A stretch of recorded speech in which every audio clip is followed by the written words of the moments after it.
has been going, what types of programs the county would be eligible for, and just answer any questions you have about certain programs and grants. So it's worth mentioning that the bill again was 1.2 trillion, but about half of that was into infrastructure in general, while the other half was kind of put into transportation. So a large chunk of the bill was for the standard surface transportation reauthorization bill, which happens every 5 years in Congress. So they kind of coupled that bill with some other spending. So the new legislation, the bipartisan infrastructure bill, put about 550 billion extra into transportation, but most of that funding goes through formula programs, and the other about a third of it will go through competitive grants, both new grants and grants that were already into existence. And it's a 5-year bill, so as a result, we're through year one, but there's 4 more years of this spending that will occur both through formula and grants. So for Kansas, there was an increase of about 2.6 billion over 5 years. That is formula funding that is sent to KDOT. So that is direct money from the Federal Highway Administration directly to KDOT, for KDOT to plug in and program and spend on the projects that it's already got on its plan, and maybe for some new projects as well. Another large chunk of money went into 2 existing DOT grant programs that had been there for a number of years, both RAISE, which was formerly known as BUILD, and before that was known as Tiger, started under the Obama administration as Tiger. And then also another 8 billion over 5 years was put into the infra program. The RAISE program is currently open right now, and infra will be open again in the spring. But those are 2 of the largest transportation grant programs available on an annual basis.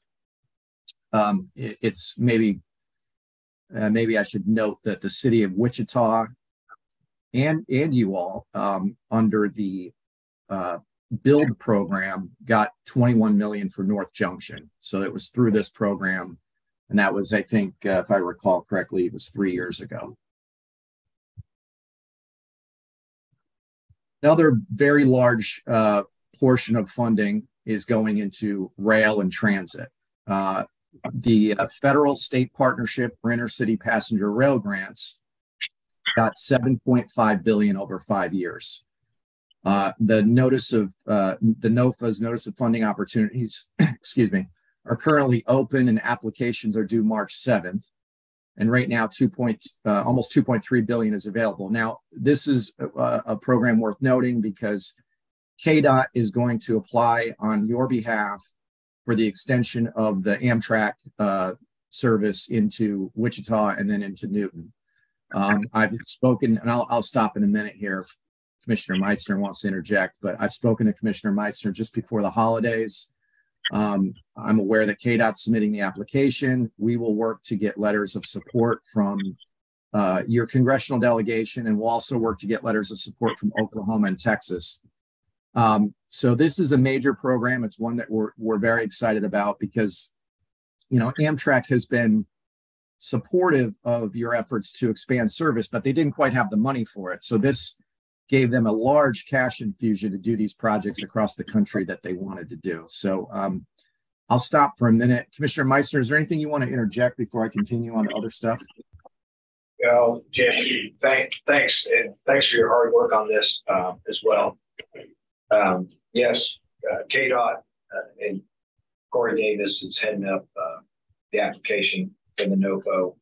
He's in close communication with his counterpart at Oklahoma and DOT, and Texas has already pretty much signed off and supported. So we will be confirming with Corey when is the appropriate time, which I assume is now, for letters of support. He already has a series of them, but he doesn't have anything official from from us. Um, and again, I believe unless there's something different, it requires a 20% participation. So the application will include Oklahoma and Kansas are figuring out their share of the 20% on this project, and I don't know what that is yet, but it's all coming together. It's due March, like I said, 7th, and I think the award date is sometime in May, if I remember correctly. So that's what I have on. So thank you again for your work. Sure thing. Thanks, Commissioner. There are two other large programs for rail, and these two may come into play a little later as you develop service into your region. The Consolidated Rail Infrastructure Improvement Grants, which is for station and rail related infrastructure, and restoration and enhancement grants for extending new service. So you could also maybe tap into these. But the big one is the one I mentioned previously, and the one the Commissioner just touched upon. All right, so now I'll get into some other transportation related grants that the county could look at in the future. The Bridge Investment Program, another large program to replace bridges, can be used for off-system bridges too, not just major bridges on the federal highway system, but those off-system bridges as well. The next NOFA will be in the summer. There's a wildlife crossing safety program. I don't know if that's important to the county or not, but it's on here. NOFA for that has the next one. We don't know exactly when that's going to be coming out, but probably in the spring. Charging and fueling infrastructure, basically, electric vehicle chargers. That's a fairly large program. The administration really got behind that as people are switching to electric vehicles. The NOFA on that is imminent. In fact, we expect it probably any day now. I think of it as a program that's probably more geared towards major metropolitan areas, but I think you fit into the category. You should be looking at that. Safe Streets for All, another major program available in April for think of a program to prevent traffic fatalities, essentially. And I won't run through every one of these, but these are two other large programs. Protect is related to basically resiliency. I think I've got clients on the coast that have to build new causeways. They have to raise the causeways. So projects like that, roads that get constantly flooded. If you've got roads in Sedgwick County that are a result of flooding, think about projects like that. The National Infrastructure Project Assistance. This is one of the biggest ones. This is one where Secretary Buttigieg himself gets to make decisions on high priority projects. So I'm not sure what types of projects are going to rise to that level, but we expect the NOFA to be this spring. But these will be probably very, very big projects. All right, I'm going to shift a little bit into another area, another subject area, basically. We're talking about resiliency opportunities. And the new one is the Building Resilient Infrastructure Communities, which is known as BRIC, which was formerly known as the Pre-Disaster Mitigation Program. You all are in the process of submitting an application, you along with Wichita, a joint application for Calfskin Creek Watershed. It's a $40 million project request. I secured letters of support from your delegation. I think it was right before the holidays, if I recall correctly. You tried to get this grant last year. We did not get it. It's extremely competitive, but another application is going in for BRIC, and we're working on supporting that however we can. When will we learn? Jim, hold on just a second. I'm sorry. Commissioner Dennis. When are we going to learn how we came out on that? This is the third time we submitted for this. We keep going up, but we haven't got the money yet. When are we going to find out how we made out this year. Yeah, let me think about that for a minute, Commissioner. I know the applications for last year, I think, were due in March or April, and I believe the awards were made in September. So I'd say 4 months from now, probably April, May. Okay, well, I guess I can get more clarity on that, though. All right, thank you. Yep.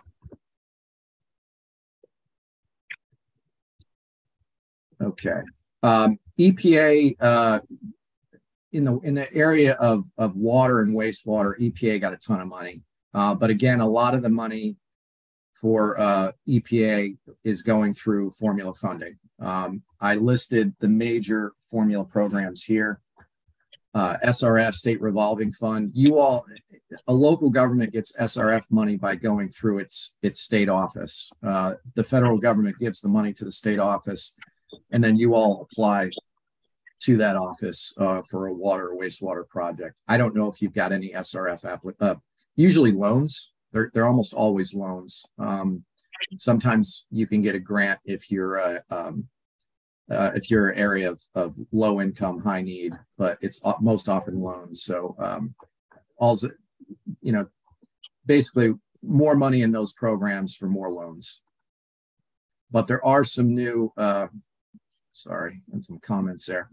There are some new grant programs as well. The NOFOs are not out for these. You've got a drinking water system infrastructure resiliency and sustainability program. That one's a mouthful. It's basically for extreme weather events and cybersecurity vulnerabilities pertaining to wastewater and water systems.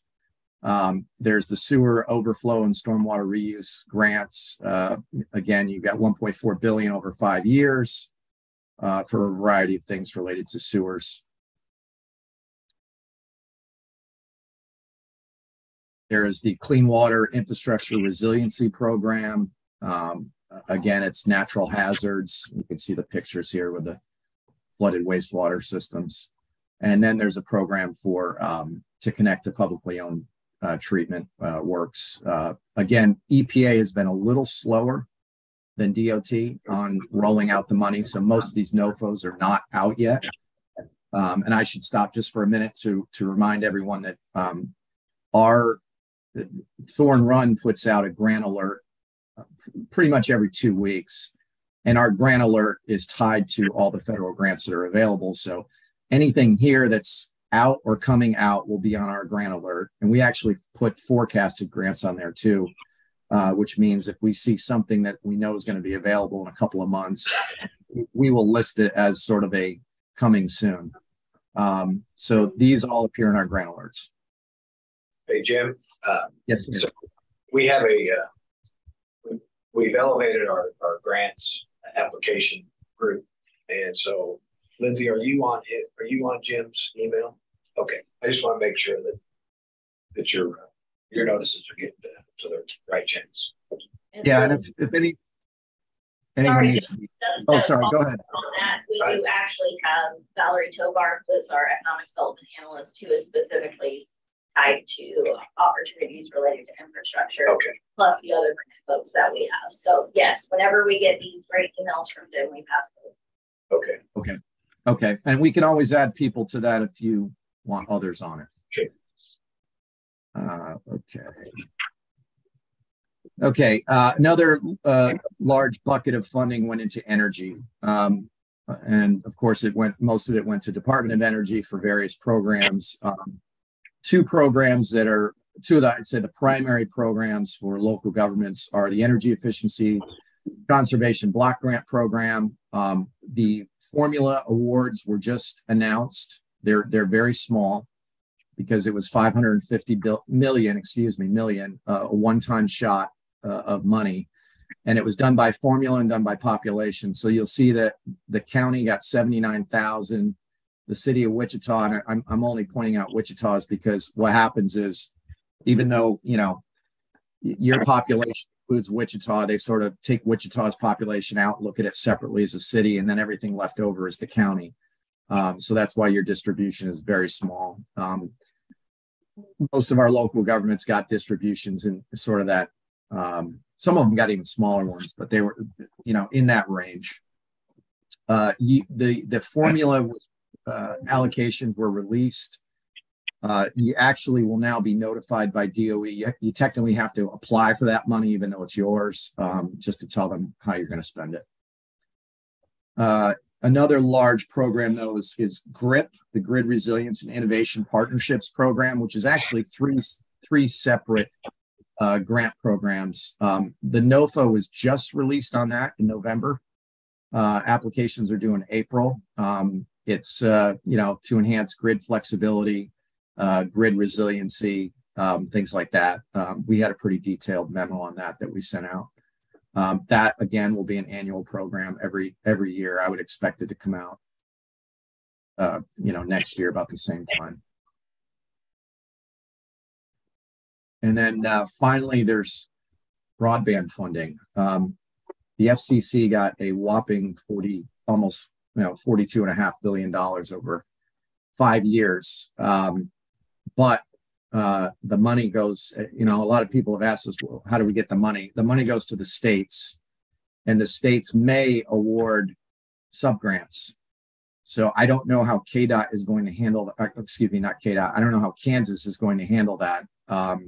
We did send out a memo kind of detailing the process back in July. So stay tuned on that. We'll have more information as the program develops, but a lot of money to basically serve underserved areas, those that don't, have strong internet service and so forth. And before I get on to questions, there's some other categories of funding that I don't have on here, and essentially it's because the county doesn't have an eligible project in those areas. And I'll give you some for instances. There was about $17 billion, if I recall, that was given to the Army Corps of Engineers for authorized Army Corps of Engineers projects. So if you've got a shore protection project or a navigation project, those projects were eligible, or a dam or so forth.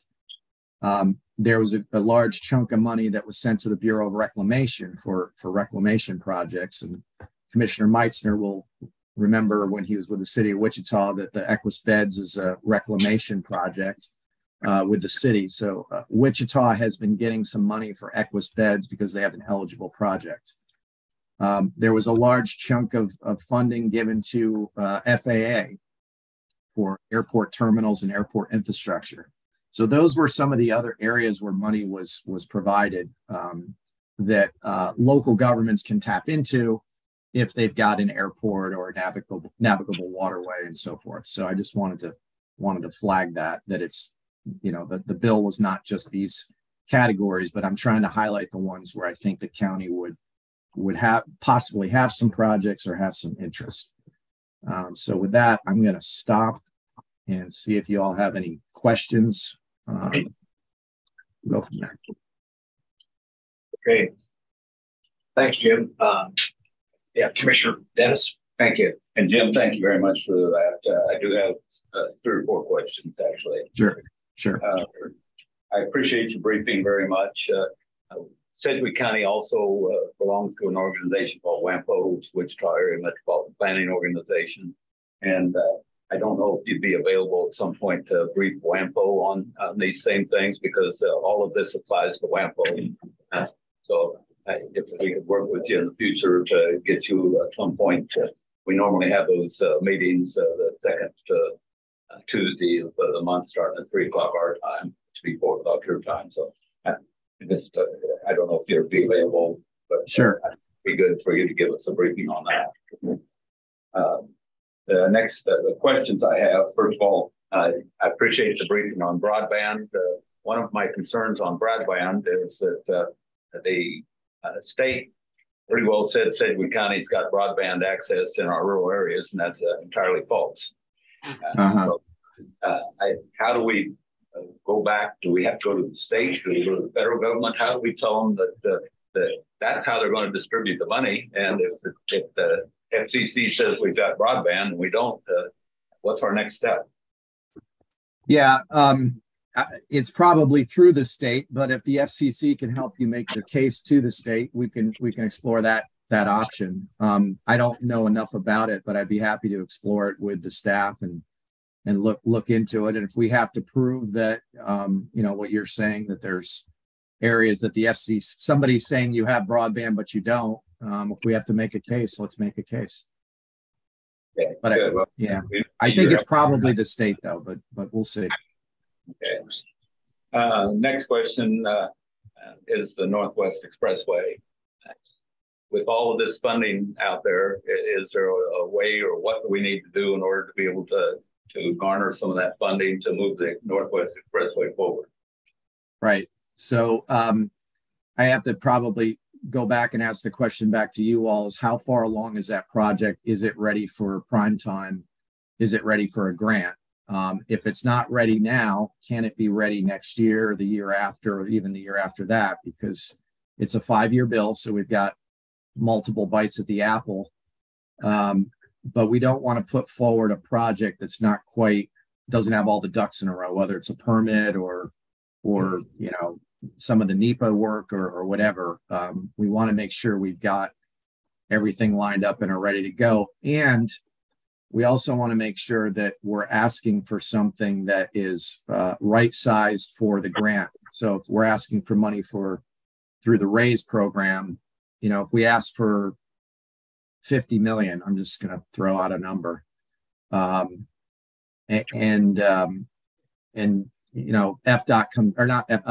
Federal Highway comes back and says, well, maybe we can't award 50 million, but we can award 30 million. Like, does it help you, or does it not do anything? We want to make sure we can, bite off a segment of that project that's workable. So, I'm always willing to talk. Oh, sorry, go ahead. At 30 to 50 million wouldn't touch what we need to do. We're looking at 300, 400, 500 million in order to be able to get that built. Yeah. So when you're talking about that amount, so back to sorry, I'm going to go back on the slide for a second here. So when you're talking about the RAISE program, for instance, there was 1.4 billion for the country, in the current NOFO. So the max awards are usually, I'm trying to think of what the last amount of RAISE program grants were, but I think the high ones were in the 50s. There may have been bigger ones, but you're not going to get like 200 million for a one-time hit. And if you get it once, I think the likelihood that you're going to get it again the next year is probably low. They being Federal Highway, they usually try to award funding that's going to finish a segment or get the project completed. They don't want to do it. They don't do it piecemeal. But we can talk about, I'm happy to talk to staff about the project. I know it's a big project, and look at, ways we can maybe bite off a piece or two, but anytime. Okay. Well, if you look at our federal legislative agenda, it's the top of our legislative agenda.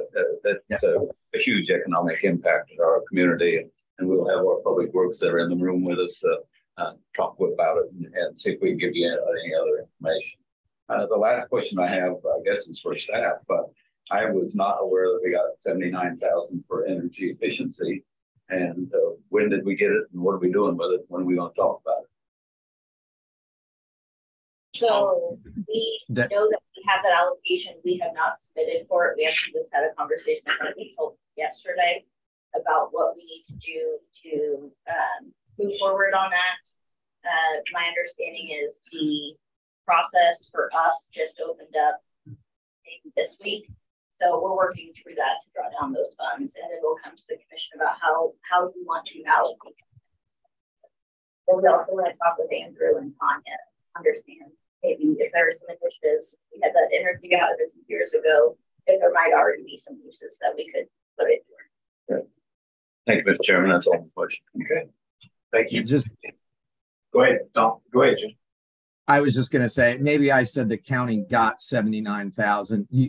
The DOE has established the formula allocations and said that 79 will go to Sedgwick County. But yes, you do have to formally ask DOE for it, even though it's set aside for you. And those applications are not due until I think it's like April 23rd or some date in April. So it's still a work in progress. Sorry, that's all. Yeah. Sarah, do you have any questions? No, I think I had a couple of things that I was wondering, but you went over it here. So, but I appreciate your time with all of this, and a lot to keep track of. So thank you for what you're doing. Commissioner Bailey or Mr. Howell, you have any questions? I guess my question is, these grant applications, who handles that? Do we have staff internal that handles that? Okay. Lindsay, you want to go over what that structure looks like, or should we do that? Sure. And I'll come over here, so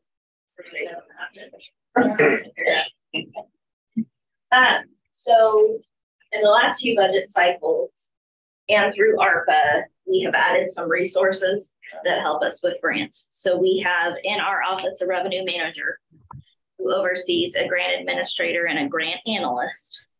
Those folks were building up with assistance from a consultant called DRS. We've actually had a number of meetings with them recently. They've been meeting with departments, collecting information on how departments go for grants, their pain points. They've developed some IT solutions for us. And our plan is for you all at the retreat to give, or I'm sorry, the budget workshop on February 16th and 17th to kind of give you a one-page recap of how far we've come and what the next steps are. So we are in the early days of standing up a centralized process, but we're getting there. Thank you. Yeah, thank you for the question, Chairman. So the big chunk of money, the 1.7 trillion at the beginning of this presentation, does the 2.6 billion to Kansas, is that the total allotment we're going to get out of 1.7 trillion dollars, or is that just a? I mean, we have broke this, we have this broken down. You say that about half was transportation, and 1/3 of that would be by application, which I guess for the most part hasn't happened yet. So the 2.6 billion dollars that is earmarked for Kansas at this point, where are we in the overall opportunities for that 1.7 trillion dollars? What is 2.6 billion dollars? Where does that come from out of that total number? I mean, trying to figure out, is there more money coming to Kansas still, or is this all there is? Yeah. So yeah, I brought that slide back up. I try to clarify it a little bit. So Kansas is going to get. There was an increase to Kansas. Kansas will get 2.6 billion. Now you would have gotten your first allocation already over 5 years. So about 500 million a year is formula funding that is sent from Federal Highway Administration to the state.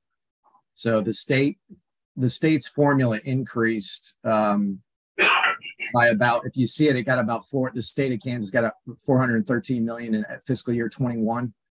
They got about another, 87 million for FY22, and we'll get about another 87 million for the following 4 fiscal years. So that's on the formula side. The grants that I mentioned, some of that money has already been allocated because we've gone through 1 year of bill already, or the infrastructure bill. We've gone through 1 year of it. There's 4 more years of grant funding available for pretty much every program I walked through there. Well, it's obviously, it's a massive amount of money. I just wanted to make sure that we are, I guess, based on our population, we're getting, if you will, I hate to use the word fair share, but is Kansas getting their fair share of the funds based on your analysis? To me, the formula money is the formula money.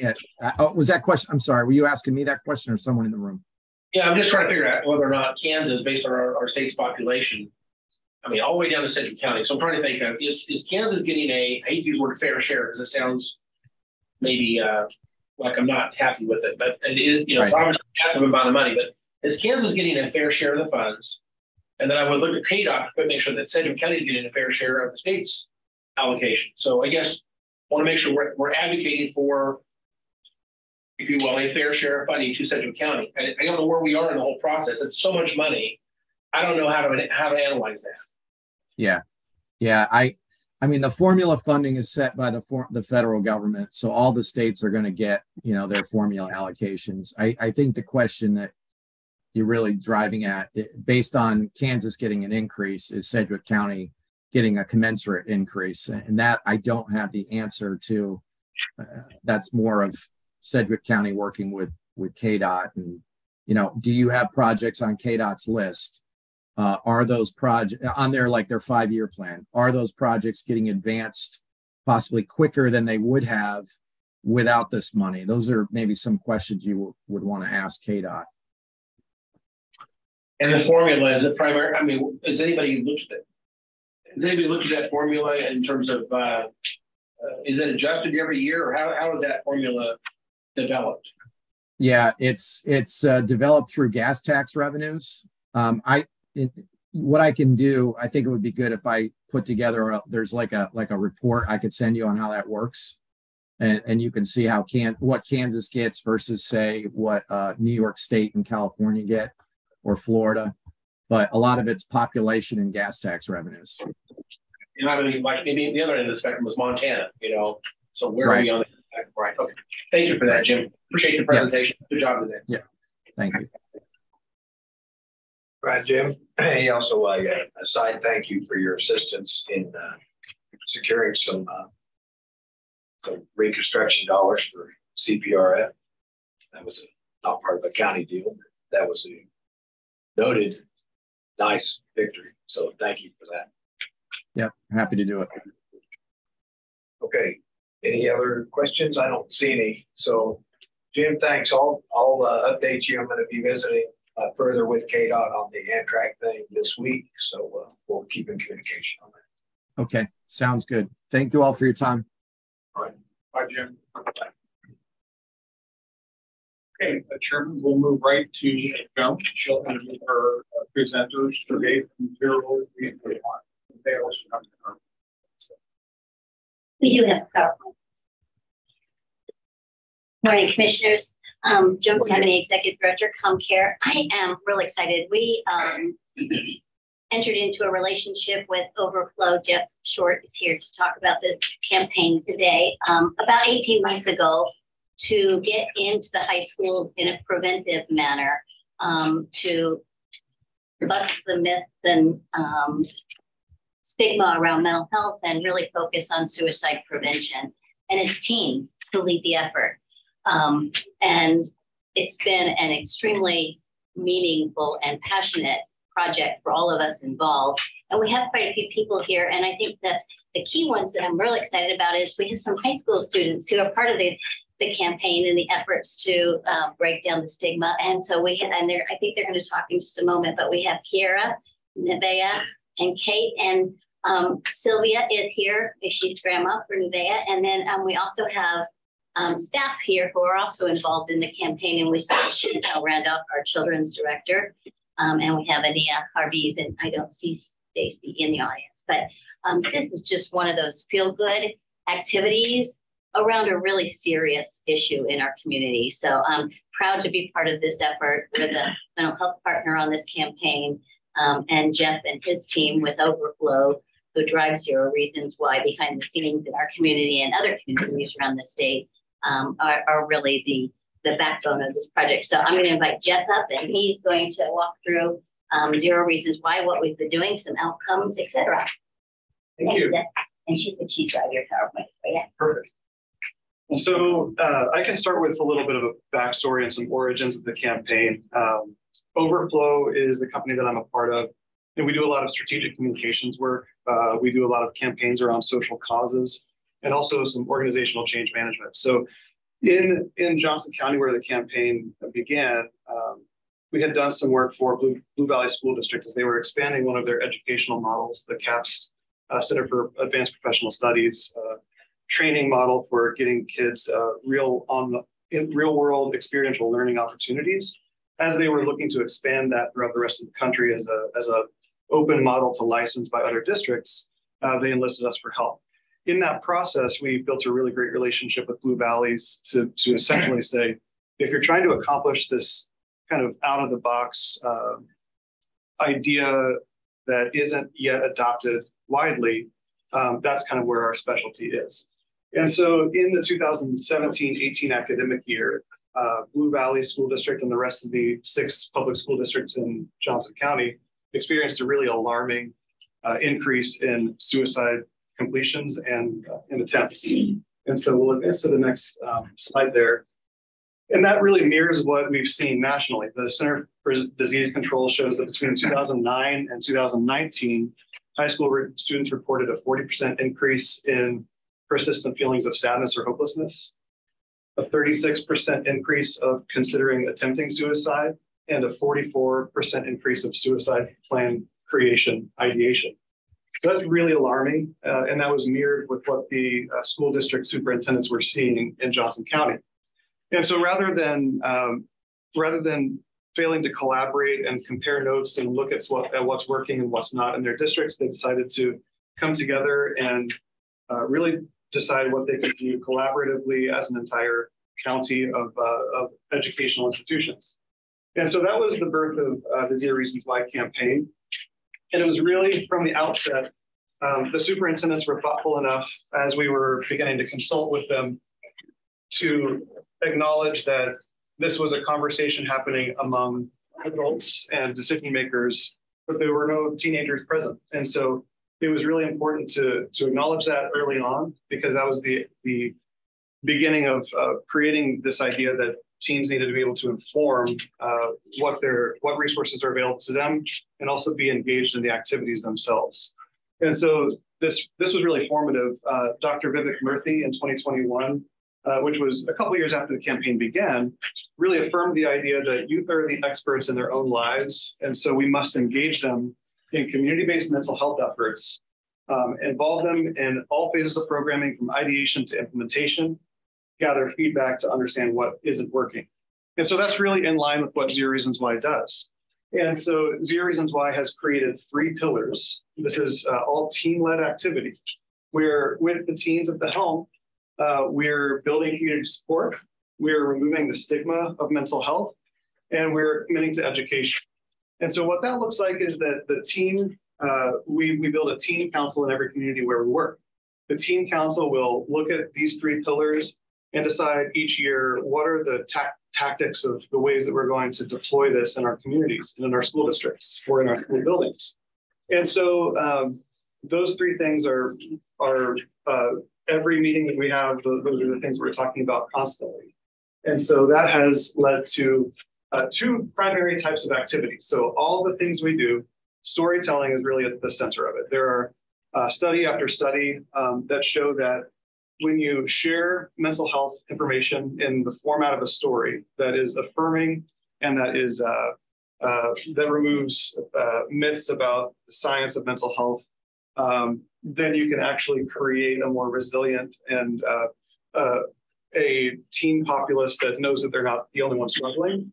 So the idea is that there's this spectrum, this continuum of care that ranges all the way from promotion of mental health to prevention to treatment. And as that continuum progresses, we're talking about more escalated issues, more immediate emergencies. So the idea here is to really upstream that conversation so that a teen isn't perceiving it as if they're the only one struggling, and holding that all in so that they're aware of the resources around them. They're able to identify when their friends are struggling and then be a more equipped person that can really handle these situations with more resiliency. And so that comes alive through this idea of storytelling to remove mental health stigma. When a teenager sees a story on social media of another teenager who's really being honest about, what they've struggled with or what they've accomplished, then they're able to say, I'm not alone, and they're more willing to seek help. And then with that, we also have this big focus on community mobilization. And those 2 things work hand in hand. So as the kids are building more confidence in talking about mental health and making that an everyday conversation in their schools, then they're advocating for what can we do? Are we going to plan a march and a rally? Are we going to plan a music festival centered around mental health? And so we do all this work together as a teen council to where ComCare and us, we're always there to sort of take in the ideas and look at ways that we can remove barriers in the community that really can elevate the teens' energy. And so that is kind of the origin of the idea behind the campaign. But as it's grown in Sedgwick County with the help of ComCare, here's a list of the participating school districts. And so over the course of each academic year, we host at least 20 in-school events, probably a lot more this academic year. The following school districts are represented. And we also have team council members from the column on the right. And so every month there are team council meetings, and those team council meetings are centered around what kind of activity can we spur in our community that brings mental health to the forefront. And through those, that cumulative activity really does equate to teens over the course of an academic year feeling like I'm not the only one feeling this way. And with that, we're going to, and this is kind of like over the next several minutes, we'll just scroll through because we have quotes from students from many of the participating schools. But while that's happening, I'll invite the 3 team council members up to share just a couple of minutes about what their involvement with the campaign has looked like and what it's meant for them. So, whichever you want to start.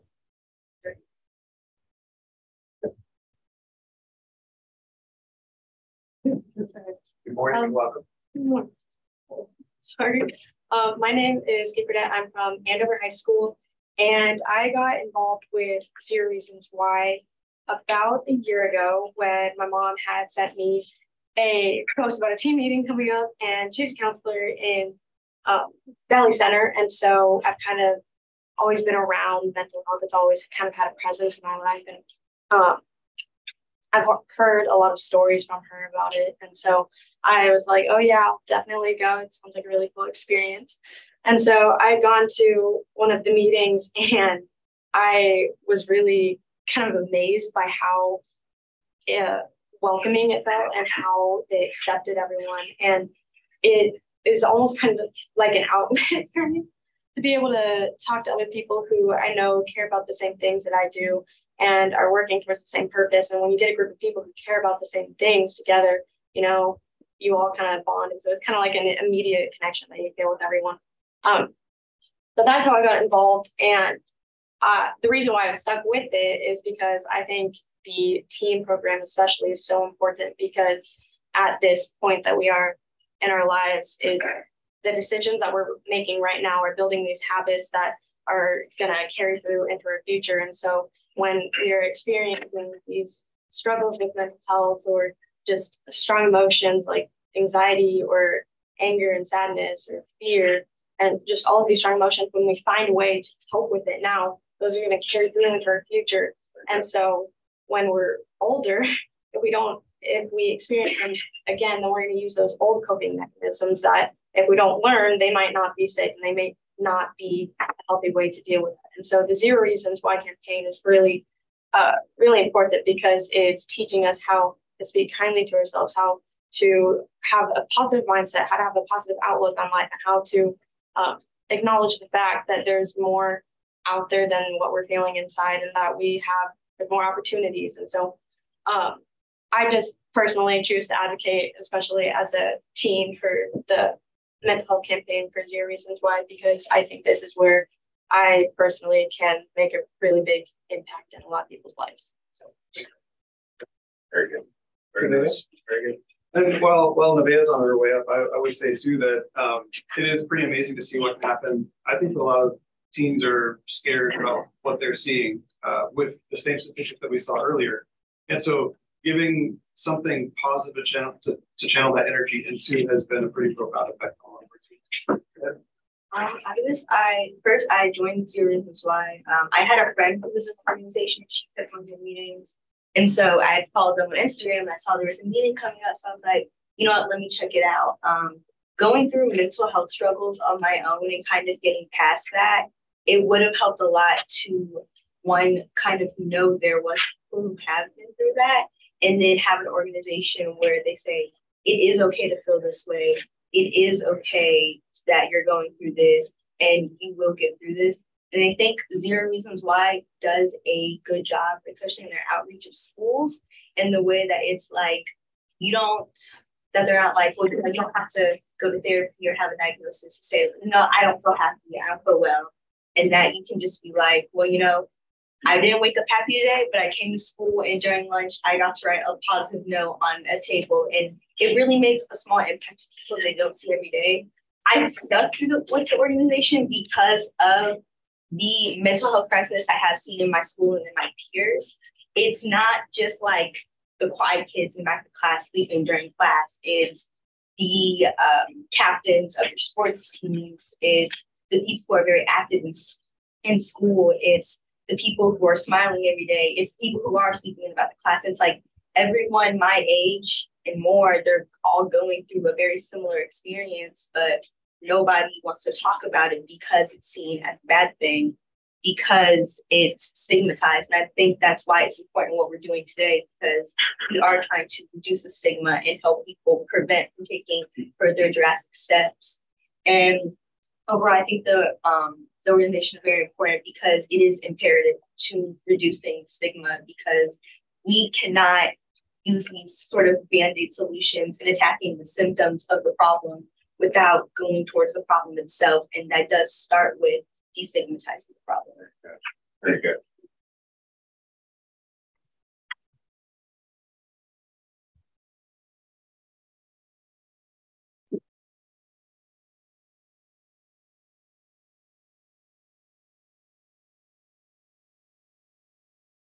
Hi, my name's Kira. I'm currently a junior at Andover High School, and I am a team council member at Zero Reason Why. And the reason why I got involved in the first place was because I remember when I was at my lowest times, and that is a way of me telling my story to other students as well, not only in high school, but middle school and elementary school. And through that, I learned through my peers that I wasn't the only one struggling. And I really found that through the harder way of it, because in my environment, I never really found out what that looked like. And because of this step into the campaign and this introduction that was shown at my school, I was able to see that there are others out there and that I really wasn't alone. And that really made an impact on me. And through that cause, I was able to take that mindset and apply it to my everyday life and help peers and students and just those around me that also struggle with the same thing. And I also want to spread the message that they aren't also alone. And it is really important that we do spread this message to decrease the stigma that is currently out there and that a lot of many students and people in general just face. And it's not just high school students either. It's either the older generation or the younger generation that can help. We can help each other teach and learn and what it is, what mental health really is, and what it can do to a person, especially when anxiety and depression and stuff like that can really take over an individual. And so I think this is Zero Reason Why is a great way to improve that kind of environment and show that really it is okay, again, to not be okay. And I think a lot of our projects really highlight that. And some things that I would also like to see are either smaller or bigger projects. For example, a future project I plan is to give out something small, for example, flowers to students or to staff or to my parents, my family, my friends, and just say to have a good day or just ask, hey, how are you? And something as simple as that can really bring up someone's mood and pretty much make their day. And I think we just need more of that out in the community to spread a more positive message and impact. Thank you. Good job. Very impressive. Thank you. And so let's advance to the next beyond. So we've had kind of a collage of really fun images that show the types of activity that we do at the schools. And we'll also have time for Q&A in just a moment or two. But first, we wanted to talk a little bit about the fact that ComCare has enlisted Greenbush's help in analyzing the effectiveness of the campaign. And so that helps us kind of fine tune the activities over the course of a year. And so surveys are provided to students every 3 months to gauge the shifts in how they view their community, their schools, and the programming of Zero Reasons Why. The survey they'll conclude after 3 years. So we'll be able to see over the course of from 2022 to 2025 if that needle has shifted at all in that time. The participants, it is a blind survey, so they don't identify themselves by name, but a random set of variables that are used to ensure that the respondents are the same person, but without their biographical information connected to it. And so we've accommodated all the Student Privacy Act requirements in that. And so that will really help us steer the programming over the course of the years.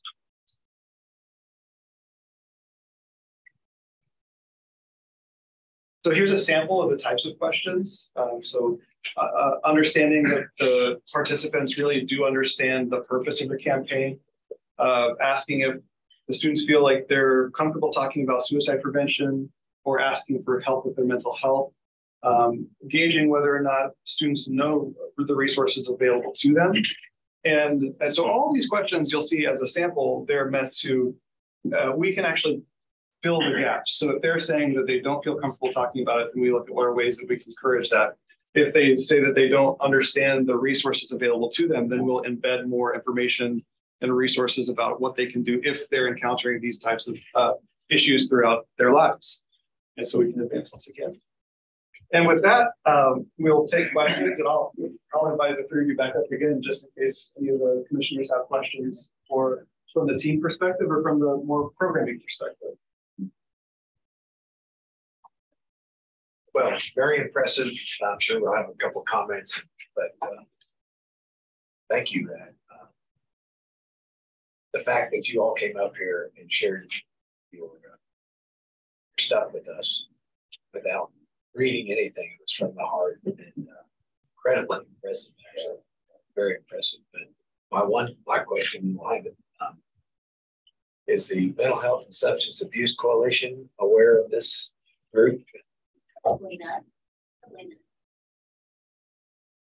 Well, we might want to work to add that. Okay, that is great. We would like that. Any collaboration is well. Well, yeah, that's very impressive because you're reaching it at a formative age. So this is very impressive. Very, very impressive. So a question for Jeff and then for Joan. Jeff, the stats on the second slide of your deck, I noticed they only go through 2019. Right. A lot happened since 2019. So is there any reasonable data of where we're at with some of the statistics now with the state of mental health in our schools? In Sedgwick County, I'm not aware of the most recent data. I don't know. I know that they said, though, that depression and anxiety has increased by 20% across the board, if not higher at this point. And suicide rates in the state have stayed stable, which is good. We were starting to go down before COVID in the state of Kansas, suicides, and then they went up. And now we're trying to get them to go back down.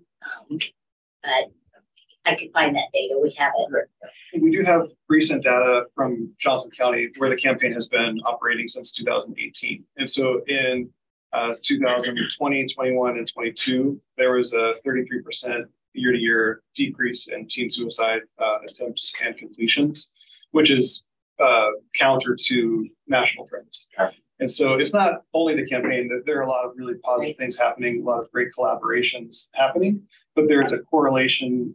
What they saw was that there was a correlation in calls to the emergency crisis line by teams with kind of the programming and the fact that we're really trying to center 988 and the local resources that are available to the teens if they are encountering these issues. Well, the peer support, I think, is just remarkable. To see this kind of leadership in our schools it's incredible. It's encouraging. It's very encouraging. It is, and I'm hoping that this is the generation that breaks stigma. I think what's really important is when we had the first orientation for the teen council, everybody spoke that they weren't going to call crisis hotline because their friends were getting sent away or police were responding to those calls.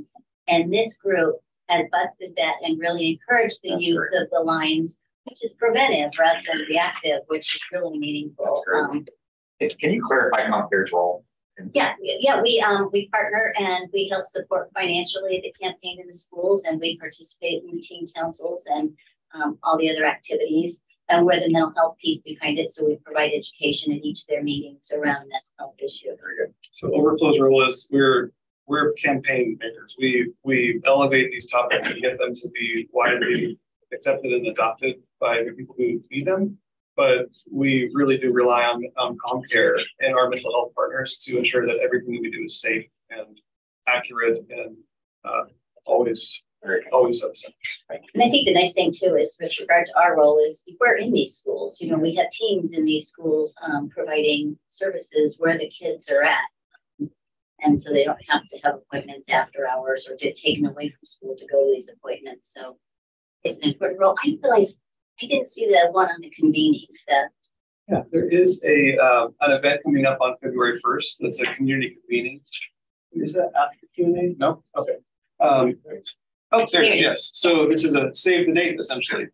So the idea of the convening is that it's a meeting of minds between people in the community who are in positions that are, they're community leaders, they're educators, they're faith leaders, whoever might come from the adult perspective to learn about the teen experience and learn how they can advocate alongside the teens for mental health. This is what this is all about. So 4 to 5 p.m. Exploration Place on February 1st. And it's a model that's been really successful in creating really great collaborations in the community. And the other thing I want to say is, if you think this is impressive, get this group together. And I mean, it is so emotionally uplifting that I truly get tears in my eye anytime one of these teens speaks. And that whole event on the 1st is going to be about that. We do have some T-shirts free to the commissioners to promote 0 reasons why you want to be wearing them in the community. You can talk about it. We also have lanyards. But I would also like just to honor the group and get a picture with her. For 0 reasons why team. Right, I am sure. Yeah. Thank you. Thank you, Mr. Chairman. I appreciate it. First of all, I appreciate your poise and confidence being able to get for a group like this. We started discussing suicide in schools back when I was at the State Board of Education, and that was 10 years ago. And I don't see that a lot's changed in that 10 years. It's gotten worse rather than better. And you're only looking at a couple of districts right now. I don't know if you've had an opportunity to talk to your local State Board of Education representative and get on their calendar and talk to all of the state board, just like you talked to us, so that you can kind of move this project statewide rather than just in a couple counties. So just a suggestion. And they're just as easy to talk to as we are. Absolutely. Just 10 of them. And we're also recruiting, we always go to the advocacy day at the Capitol too, which is really fun to take some of the teen council members and to meet legislators and to really act as lobbyists for mental health education. Good. Another comment I have, we also have a fentanyl crisis here in this area. And fentanyl overdoses, we just heard the other day, has gone up about 550% over the last 2 years.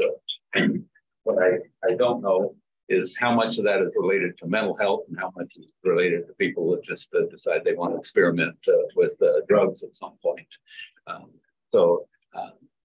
Anything that I think that it's kind of related, because it's very easy. If someone wants to commit suicide, 1 pill can kill. And if they take 2 or 3, they're guaranteed to die as a result of that. And it's so easy to get. You can get it off the internet today and you can have it in your hands immediately. So I don't know how those are related actually, but it's a very, very easy way to commit suicide today. And with the number of increases in fentanyl deaths, some of those could just be people planning on suicide instead of just trying to experience the high that they get from that. So just a thought on that. Joan is also the vice chair of the Mental Health Substance Abuse Coalition. And so I think it'd be a good idea. We just met yesterday, so it's another month before that coalition meets. But I don't know if Joan, if you would like to bring the folks in to talk to the Mental Health Substance Abuse Coalition about this issue. So talk about it in the please. Well, once again, thank you very much. We appreciate it. I don't know if Commissioner Howell has anything else to say, but I do appreciate you being here. I appreciate you guys coming. You did a great job. And I caught one of your names, and you said you were from Andover, but the other 2, I didn't get your names. And I don't know, I can't remember what school. I think I heard 2 people in Andover. Is that correct? Yes, we both go to Andover. Andover. What was the 3rd school? Yeah, I go to some. Very nice. So, you list all these schools here. Is this program actually growing and active in all these school districts right now? So we have 2 primary ways that teens engage in the campaign. One is through in-school events. And so you saw a lot of photos of what it looks like when we go in for these one-day in-school events. And those are kind of cast a wide net and spread some really good information and show the kind of collaborative focus that all these kids who are signing the banner or kind of pledging their support of mental health, that has an effect that kind of lasts throughout the year. knowing that, okay, this is something that's on everybody's mind. But then the more committed way to be involved is by joining the team council. And so it's not a requirement that you have to be at every single meeting. They're all in typically the center of Sedgwick County and Wichita. So there are some of the more rural districts that are not as consistent when it comes to driving in and being able to attend all the meetings. But the team council is growing. We have a push currently happening with the high school counselors and with teachers within each high school building to really try to elevate the campaign and say, hey, if you're a team who's interested in this, this is a really great way to be involved. So we are in a growth pattern with each of the school buildings themselves. But then even if that doesn't happen, we still have in-school events where we go to them to take the programming right to their cafeteria. So I obviously I think when people are in a healthy place, they might share, a long time ago, I had this situation I'd like to share what happened to me, and I'm in a better place today. If someone's going through it right now, they may not want to speak up, and that's right. If they do speak up and say they confide in someone, is there a way to connect them with professional help through ComCare or other community? So is that happening as a result of this? All the storytelling is always voluntary. We always encourage people that if you're in a place where that feels okay to you, then great. When they tell their story, it's always edited and kind of curated to make sure that there's nothing triggering or potentially harmful, because we also don't want to in those interviews say, oh, we don't talk about that, because that reinforces the stigma. But when those stories are published, they're always uplifting and encouraging, and we use evidence-based methods to inform how we do those interviews and what we actually publish. And then through that, if there is something that comes up, we are all aware of the channels to go through, the protocols to say, if there's someone that's in crisis, this is what happens. And so that's why ComCare is always present at the events that we do. So there's always someone nearby. Or if it's an in-school event, then there's always a school counselor nearby. But typically the programming is geared toward positive. And so it's not, we haven't experienced anything where there's been a crisis that's been sort of spurred by this conversation. However, though, we're aware that that could happen in theory. And so every time we do have any events, it's always with help nearby. Well, I'll just say, everyone has a bad day here and there. Maybe there's a relationship challenge, or there's a financial problem, or a medical problem, or the dog's at end of life, and you have to deal with that situation. There's reasons why people have sad day moments, and everyone, I think, experiences that. And you might even say moments of depression. Sure. That is not necessarily abnormal, but when we're in those situations, it's good to have encouragement around us. And I don't know that I want someone who has an acute moment of depression, these types of things, necessarily to get use the word stigma a lot today, and I appreciate that. I'm afraid that we, for someone who's truly going through a really tough time, who's contemplating suicide, they like to stay in control, and if they feel like they lose control, that actually discourages them from reaching out to get help. I know we like to create records. We like to know we talk to someone, and again, I know these records are private, but there was still a record created. And I just want to say that in my profession, I wasn't allowed to get help, otherwise I'll lose my career. That's a stigma, right? There are pilots flying airplanes today. I'd like to see them get help when they're going through this acute moments of depression. If they have a chronic problem, perhaps that's a different issue, but I'd rather see them get help rather than say you can't fly ever, lose your career because you said something. And so there is a stigma that it's a real situation that when people reach out for help, they recognize this may change, this may be career changing, or you lose control. Someone creates a record, and when you do that, it's not just a stigma, but it's a record that will haunt you the rest of your life. So I don't know how to solve that problem other than I wish there was a way to reach out and get help anonymously, so that you cannot create a record. I know we want to create records. We're government, not create a record. But if there's a way someone can reach out and truly say anonymous, and truly say, I'm in control. I will never give up my own control of my destiny or of what I want to reach out to. That record is a problem for lots of people. So I don't know if that makes sense or not, but it does. And I will say, when somebody calls a crisis line, we don't mandate they tell us who they are. I mean, it'll be entered as a John Doe or a Jane Doe, and we'll never be able to trace that to who it is. I mean, so there is some anonymity. And I would say that until there is that systemic change of, if there is change in that way, until then, I think that the goal of this peer-to-peer support mechanism of peers being more equipped to help a friend, to know the right language and vocabulary, to know what resources are available other than some of those that might escalate more quickly, that's where we see that gap being filled. I guess I would just encourage that, if there's a student in the schools that says, I do want to talk to somebody, but I don't want to lose control. I don't want someone to create a record. I don't want someone who I don't know to call me on the phone and try to intervene in my life. Maybe I'm okay with that. Sure. Maybe I'm not. And if I'm not okay with it, you have to create that option. So I don't know if that's something that's part of the program or not. It's an interesting part of this discussion because when I know someone's going to write down my name and create a folder with my name on it, that I may not want to do that. So why don't I just say this? I'll wrap up my comments, but is any of this faith-based in any way? No, we partner with faith-based organizations if they would like to, but there's not a thread of any organized religion that's part of the programming. The programming is all centered around mental health. That's connected to physical health and spiritual health. But from the program itself, there isn't a focus on that, other than other organizations who focus on it and decide to partner with the organization. Do you even raise the topic saying if you want to have this type of connection, we certainly would like to make sure that you have access to people who would like to. I mean, is it discussed in any way? Typically, no, and the discussion is led by the teams, and so it's something that if we haven't from the top down have that added to the agenda, but we do talk a lot about just the mental, spiritual, physical health all being really tied together. And then most recently, I've been working on some legislation, and we've had a number of meetings about foster care and juvenile justice, and there's been a topic that's been raised recently that I'm learning more about. It's called TBRI, or trust-based relational intervention.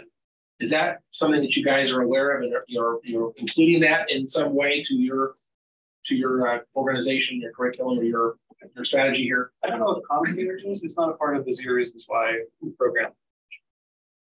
TBRI's had some great success, and I think I'd like to see that have a much greater role in our schools also. So as we talk about how to help people when they're in these situations of crisis, I don't care. I know that they're younger people, but they're dealing with the despondency, hopelessness, the dysfunction in the home, financial, physical pressure, bullying. There's all kinds of things. Things that go wrong, and they're feeling all the same challenges that adults feel, and for many of these people who are involved in TBRI, it's all about relationship intervention. It is a common problem that TBRI is focused on, and so it's just a very interesting connection. I think that might be very close to what you're describing today. I'd like to see maybe a connection between the two. Thanks again for coming today. Appreciate your presentation. We also have Commissioner Lopez is zooming. Commissioner Lopez, you have anything?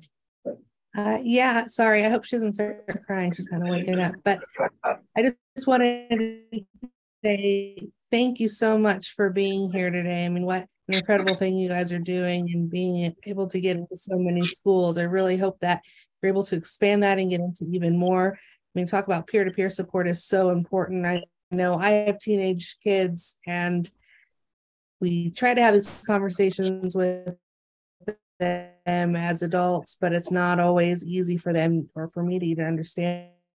And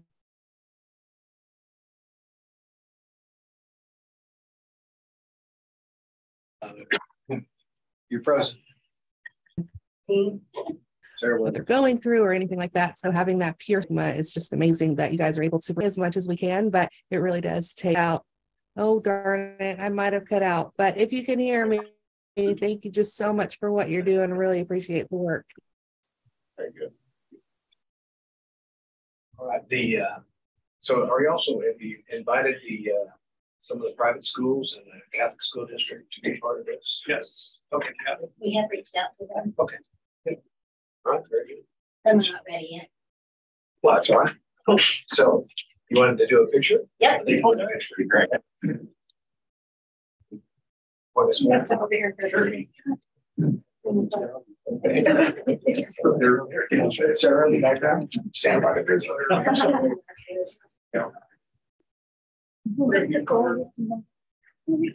We'll have you guys stand kind of outside of the logo. Give you a dark screen on. Outside. Cheers, folks. Right here. Or You might have to go another part. Okay. Scratching it off. That's true. Good. We'll just go. It's everyone's like, good job. Yeah.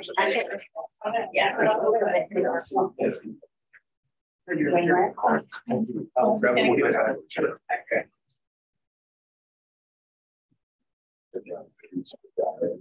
Yeah. Have you guys come to the front?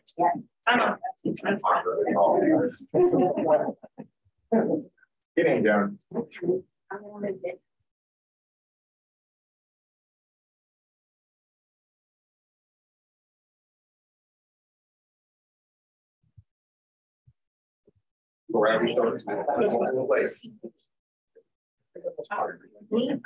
Here we go. 1, 2, 3.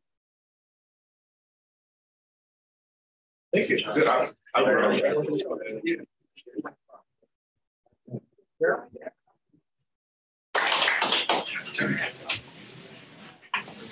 Yeah, the larger this end down to the smaller that. So just look real quick. Like this is an extra. Sarah, we're gonna take a 5-minute break. Yes. This is a large. Let's take a 5-minute break. This is a large. This is great. Sarah needed one. Extra large here. Get it. So these are larges.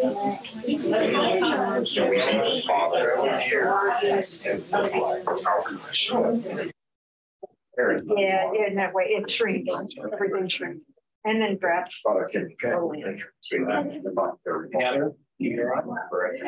Gary's doing it. I think that's pretty big. It's a massive. Yeah.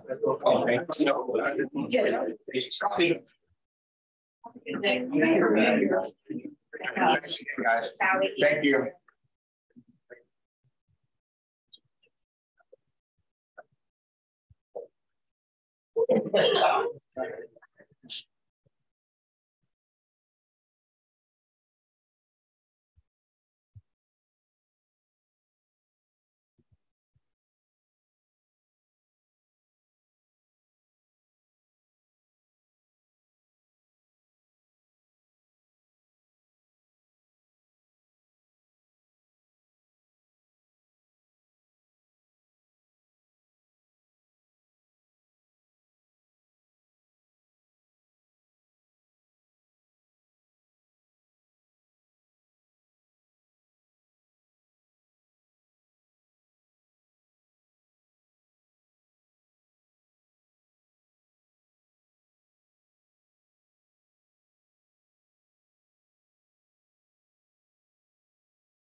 Okay. Remember a couple of things. If we forgot to set coffee up in here this morning, we'll take care of that for the next staff meeting, particularly when we're going to set you here for marathon session. And Commissioner Lopez is back. I think Cameron read off that she is back. She's back. Right? Okay. That's very good. All right. Next on the list of things to talk about today is Lindsay has brought an entourage. She's talking about state funding. Historical cuts that have impacted the county, and we can have some discussion about that as we head into budget season. It's a timely discussion to have. So, Lindsay, good morning. Hello, Chairman. So, real quick before we talk about state funding, I was talking about positions that we have. I thought it would be helpful to associate some names with faces. So, when we're talking about grants, you know that these are not people I make up; they're real.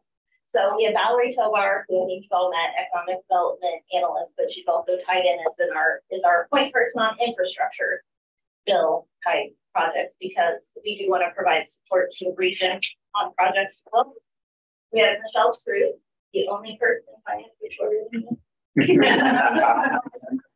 She is our revenue manager, so all things money coming in, she oversees. And so as we are trying to make our grants program more robust, that is something that she has taken point on. And then Carrie Malin, who's very much taller than me, is our grants administrator. And so she is going to kind of take over the day-to-day project management as we stand up a grants program, start refining policy and procedure. And I will tell you that they did validate that I'm not crazy, and that energy conservation funding just opened last week. You have till April to submit a survey until next year to draw down the fund. So we are on it. So thank you, ladies. Thanks for all you do. Thank you. Okay, so now we are going to talk about state funding. And I think you all have seen this information. Well, not Commissioner Beatty, but the others of you have seen this information. And we typically talk about it in a budget workshop setting in February.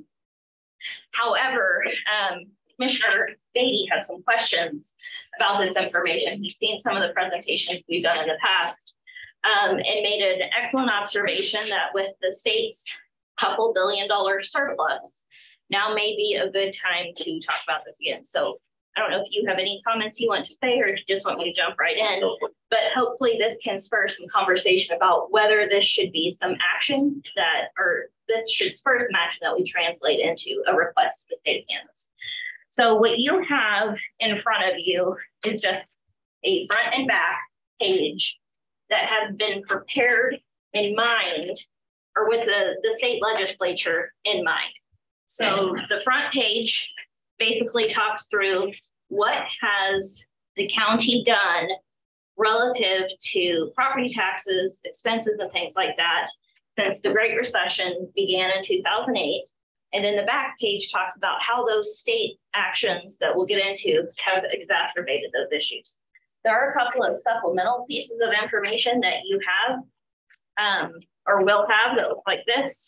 And I had emailed them late last week. So all of this information comes from here, but I have no desire to get into any of this unless we just really want to. So let's talk through what Sedgwick County has experienced since the Great Recession. So if we look at slide 1, we look at property tax supported funds. So remember now with the consolidation of funds into the general fund, we have 5. We have the general fund. We have WSU, which is the 1.5 mils that this commission has no authority to direct how it is spent. We have bond and interest, which is where we pay our debt service from. We have the aging tax fund, and we have highways. Those are the only property tax supported funds that we have on the county side. Of course, there's the fire district, but that's a whole different animal on its own. So when we talk about those 5 property tax supported funds and the departments that have operated out of those, our expenses since the Great Recession are up 21%, which is amazing when you realize that inflation in that same period of time has gone up 34%. So that has taken tremendous expenditure control on the part of the commission in the departments. Now, with all of that said, property insurance costs, which we've heard a lot about hardening markets, are up more than 750%, 7.5 times what we paid in 2008. Software and hardware maintenance costs are up 239%. Capers, so this includes capers plus KP&F, those state set rates that, again, we have no ability to influence, have doubled what we have paid out in that time. Inmate medical costs are up 77%. Their food costs are up 53%. And our employer health premiums, bearing in mind that we have shifted to a self-insured model since 2008, are up 66%. That's just the portion that the county pays on behalf of employees. All of those things are in great excess of how inflation has grown. At the same time, the number of FTEs in these funds has been almost flat. It's only gone up 3%. But our overtime costs, because we still have to provide services, have gone up almost 70%. Then, or I'm sorry, up 60%. Then property tax reliance. This is going to be something that I think is going to be a key point for us to make if we talk with legislators, is that back in 2008, about half of our budget in these funds was supported with property taxes, an actual property tax. That reliance has now gone up to 57%. So other funding sources have declined to the point that now we're having to rely on this community and our property taxpayers more than we used to. Then if we shift to slide 2, thank you, ma'am.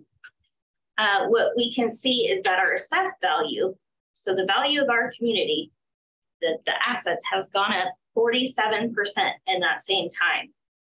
Personal income, which is information that the Census Bureau puts out on the value of earnings, whatever source that may be, have gone up 44%.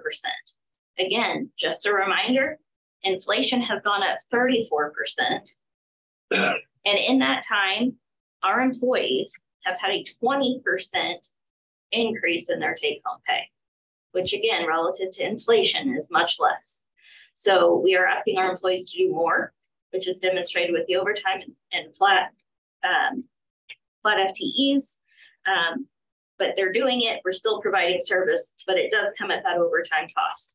And so that takes us down a whole different road than what we're setting up for today, but it is going to come up during the retreat. Now, in that time, our property tax levy, the dollars generated from property taxes, has gone up 38%. So it has kept up fairly well with inflation, but it has not kept up with the personal income or the assessed value figures in this community. And the mill levy rate was 31.3 mills in 2008. It now hovers at about 29.4 mills when we factor in technical adjustments. Yes, sir. Your first bullet there, surely it includes new growth. Absolutely. New construction. Oh, yes. So it's. And improvements, changes in uses. And this is what we want, right? We want to grow our economy. This is how we can see the numbers in that is happening. And that is what you would hope to happen, I would say, after a recession, is that you would have some bounce back. Now, historically, our growth rate was around 5.5% in assessed value per year. And we have not hit that very often since 2008. And so our average assessed value has been, or growth has been decreasing consistently until this last year where we saw about 7% growth overall. And I know Mark will be coming to you, I think, at the beginning of February, Mark Clark, to talk through what he's seeing with values right now. Okay, so switching over to the back page then, we have now talked about kind of all of the ways Sedgwick County has kind of responded to the recession. Well, a lot of these things have been done despite some of the impacts of state actions that we have seen on our finances. So you all have seen, and we've talked about the 16 programs that we have identified that are operated on behalf of the state, and we keep that at a pretty high level. when we identify those. And that's everything from aging services all the way down to administrating property taxes on behalf of all of the taxing entities in Sedgwick County. Expenditures to support these 16 programs, this is overall, not just property tax funds, overall expenditures have gone up 9%. That is up to $210 million that was actually spent on these services in 2022. At that same time, state aid for these services, which we capture as specific line items in our financial system, has decreased 31% to where we're bringing in a total of $27 million to support these specific programs in 2022. Now, Medicaid revenue is another area where we get state funding to supplement our services, as a charge for service. So even so it's not technically considered state aid, it is something that we need to take into account as a way that the state passes along funding to us. And that Medicaid revenue has decreased 19% down to 19 million. So if we look at the 27 million in program income that we receive from the state, as well as the 19 million that we get through Medicaid revenue, you're looking at roughly $46 million to support these $210 million worth of expenses. So on top of that, when we talk about things like court backlog or the fact that we're doing public health response, the commission has already spent, not just allocated, spent $12 million on these programs since 2021, with far more to come. And we'll talk about that in your ARPA spend plan discussion on February 1st. So do you want to ask a question? Please do. So the gap is being made up with general fund dollars. Exactly. And so that's what kind of this bottom line conclusion is here. Has it ever been a reasonable expectation that that's a one-to-one match, or what is a normal? I don't know that it should be a one-to-one match. And I think what the right number is debatable. It depends on, are we doing exactly the minimum that the state calls for? Are we supplementing? Are we doing things over and above what the state requires us to do? I think those are all parts of that conversation. Okay.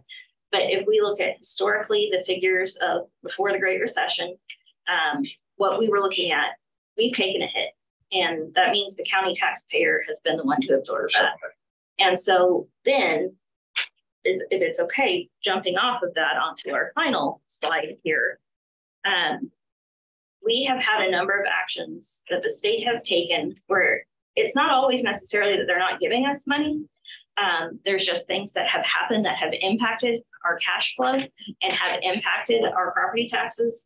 So, for example, and this is probably a low-hanging fruit if we're thinking of asks to make of the legislature with their couple $2 billion surplus, would be funding local ad valorem tax reduction.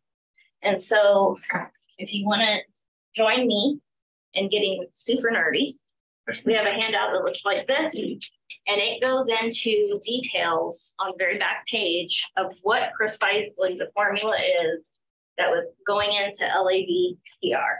So basically what the premise was, cities and counties would give up some of their share of certain types of dollars, and we would wind up getting money back from the state with the objective that those dollars would come in from the state to every municipality and help them reduce the property tax burden on their taxpayers. Because as we've talked about multiple times during our budget process, our mill levy rate's around 29.4 mils. We're about a quarter of most tax bills here in Sedgwick County. But if you go to other counties, their mill levy rates are up in the hundreds or plus mill range. And if you go back to assessed value, the fact that all of our properties are supposed to be valued the same across the state of Kansas, a $200,000 home in Sedgwick County is paying much less in property taxes than a $200,000 home somewhere else with that much higher mill levy rate.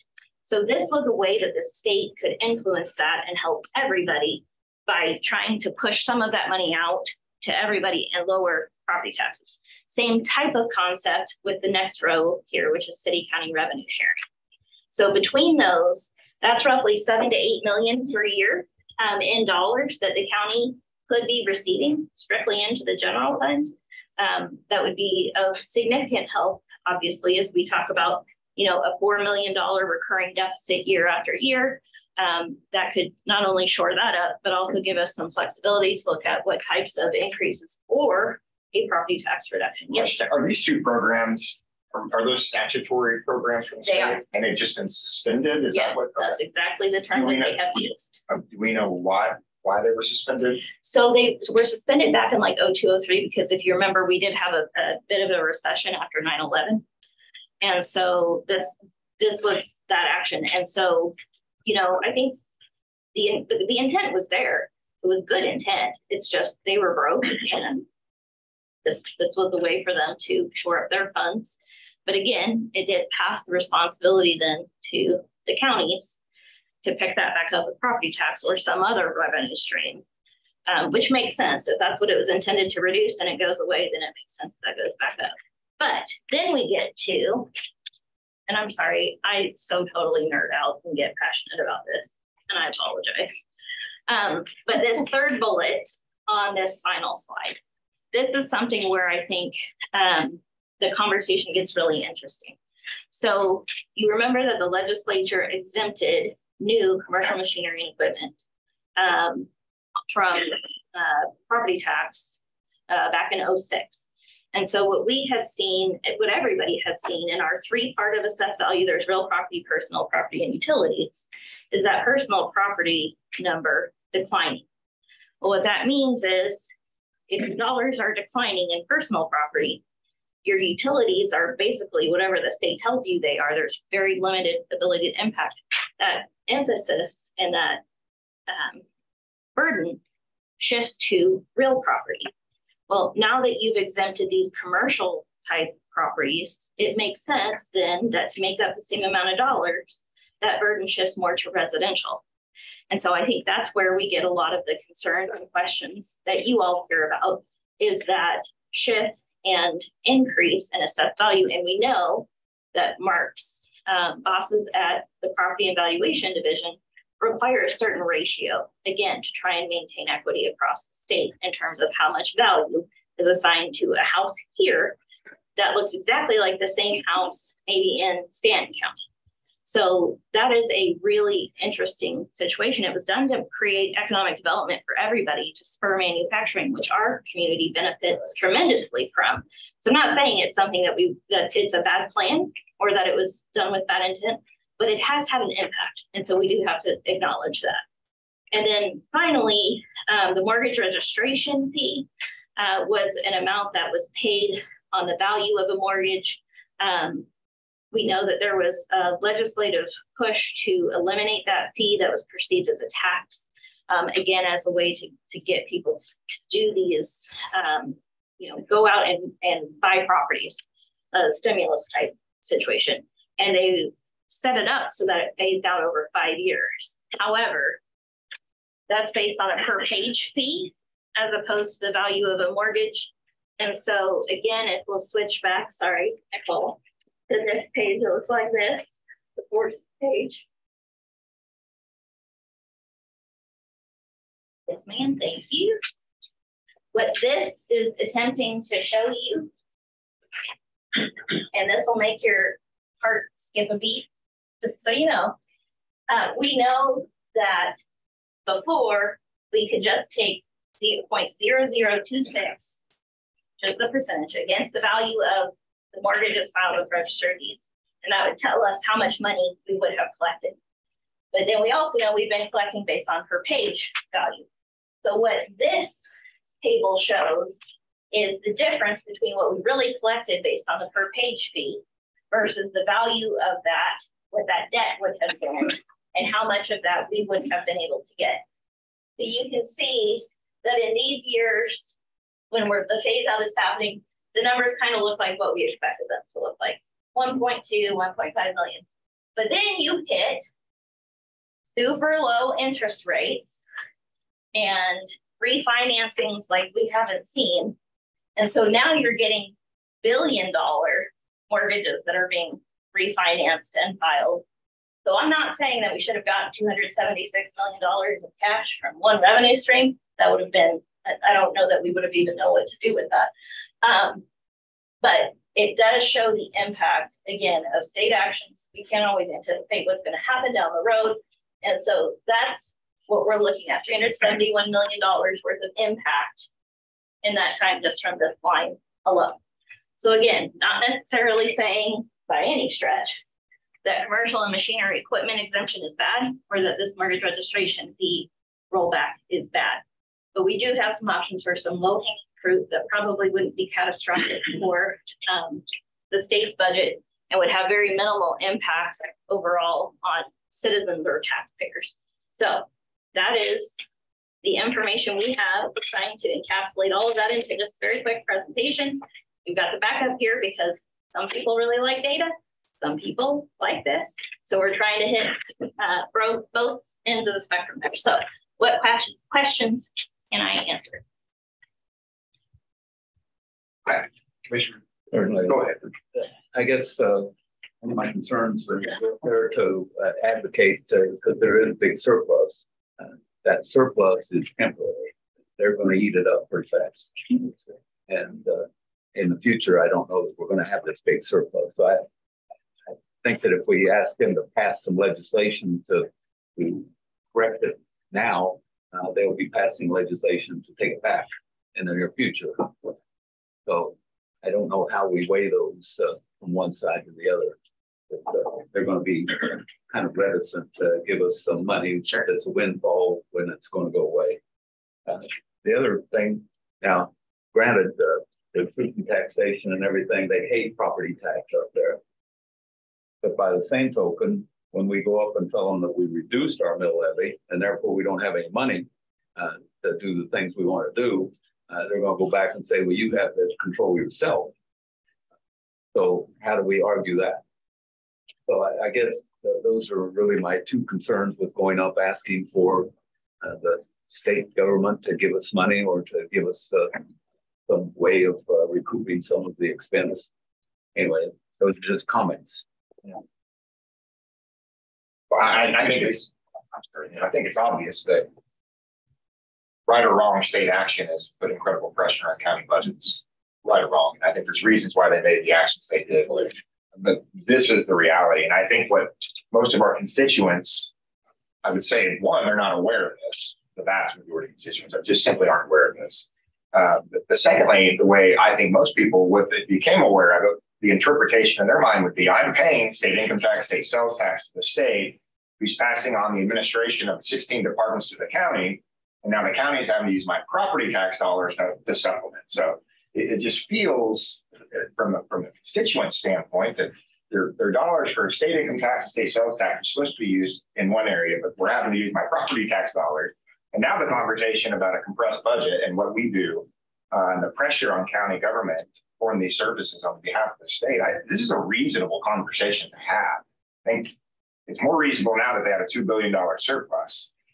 And they will be passing on tax cuts, and I think they rightfully should be passing on tax cuts. But I think it's also a rightful conversation to say that that we need to have a conversation about the pressure that's being put on the counties prior to passing these tax cuts. So I don't know what that looks like. I am quite alarmed to know that LABTR is state law, and it's being suspended. And if nobody's having the conversation about this is state law, and it was suspended because of financial reasons, and we're no longer incurring those financial reasons. So I don't know why state law isn't a conversation that can be had. I mean, I just this, and I'm the rookie in the room, and I'm pleading ignorance, but this just seems common. This seems sensical to me that this is a reasonable conversation at this time. Can I add something real fast? Sorry, Yeah. I can't see everybody.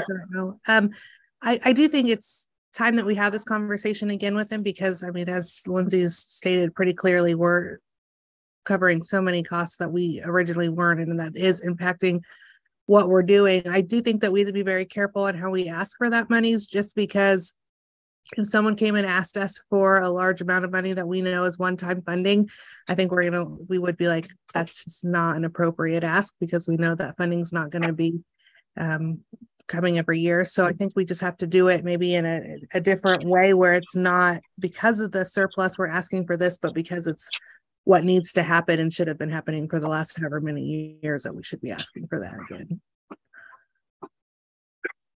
Good point. Got something else? Or we'll come back to you, Sarah. Commissioner Allen. Well, thank you for the reminder of a lot of these things. And I think you do a great job. I think we probably should help educate the state legislature on exactly what's going on, although I honestly don't expect them to change anything. And it comes down to I think there's a distrust that happens. I think what they believe is going to happen is they give us $7 million in LABTR and city county revenue sharing funds. We'll just use that to grow government. And that's exactly what they'll say. They believe in essentially they're starving the beast. They think that we're inefficient and ineffective, wasting taxpayer money. And that's what they say. And so their presumption of those very negative things is, I think, what would cause them to say they don't want to give us funding, although they could. And I think the phrase that they would use is notwithstanding the statute or notwithstanding what's in the law, they're going to pass a budget like they have since 2002. They're not going to change and suddenly fund something they've not funded. So I think it's a great discussion to have, but I'm actually wondering about maybe other solutions here. First of all, I voted for the mortgage registration change. And the reason I did that was because we were essentially getting revenue from mortgage registrations to fund government. It was surplus money, more than the cost of government. So in other words, if you're filing a mortgage and there's a per page filing fee that covers the cost of government, we were essentially, by state law, taking excess money above and beyond the cost of that government and using it to fund other government. So fundamentally, I understand why we voted for that. Bill Meek, God rest his soul, I love Bill Meek. He was extremely upset that this was something the state was going to do. And I love Bill, but the arguments sold that. And I think the machinery and equipment is the same thing. I think at the end of the day, when someone has equipment in their building that's not bolted down, do you charge it like it's you assess it like a real estate or not? And that was the question. And so the arguments were pretty good that when something's not part of the building, you don't treat it like it's part of the building. That makes sense. And it was about economic development, which I think arguably has worked. In fact, I would argue that if it wasn't for these changes, some of these numbers on the sheet might not have happened. You count the cost. What's it going to cost me to remortgage my property? If there's a cost, you might say, well, I'm not going to do it then. So we don't know what would have happened had we not changed that law. So these are assumptions based on what the law used to be. We don't know for sure that's what would have happened. I would actually like to just recommend we stop. And I think these arguments for ourselves is interesting. I think we can make a solid argument that state has shifted the burden of government to local government. That's obvious. That we have taken on a greater role in doing what the state tells us to do.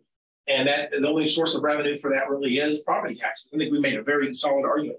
And I think we're the third lowest in the state of Kansas in terms of mill levy. So if you look at any county around Sedgwick County, it's higher. I can just say without even knowing the numbers, if you live in Sedgwick County, your taxes are actually low for what we provide. And I think we can make a very great argument. We are efficient and effective. We have done more with less.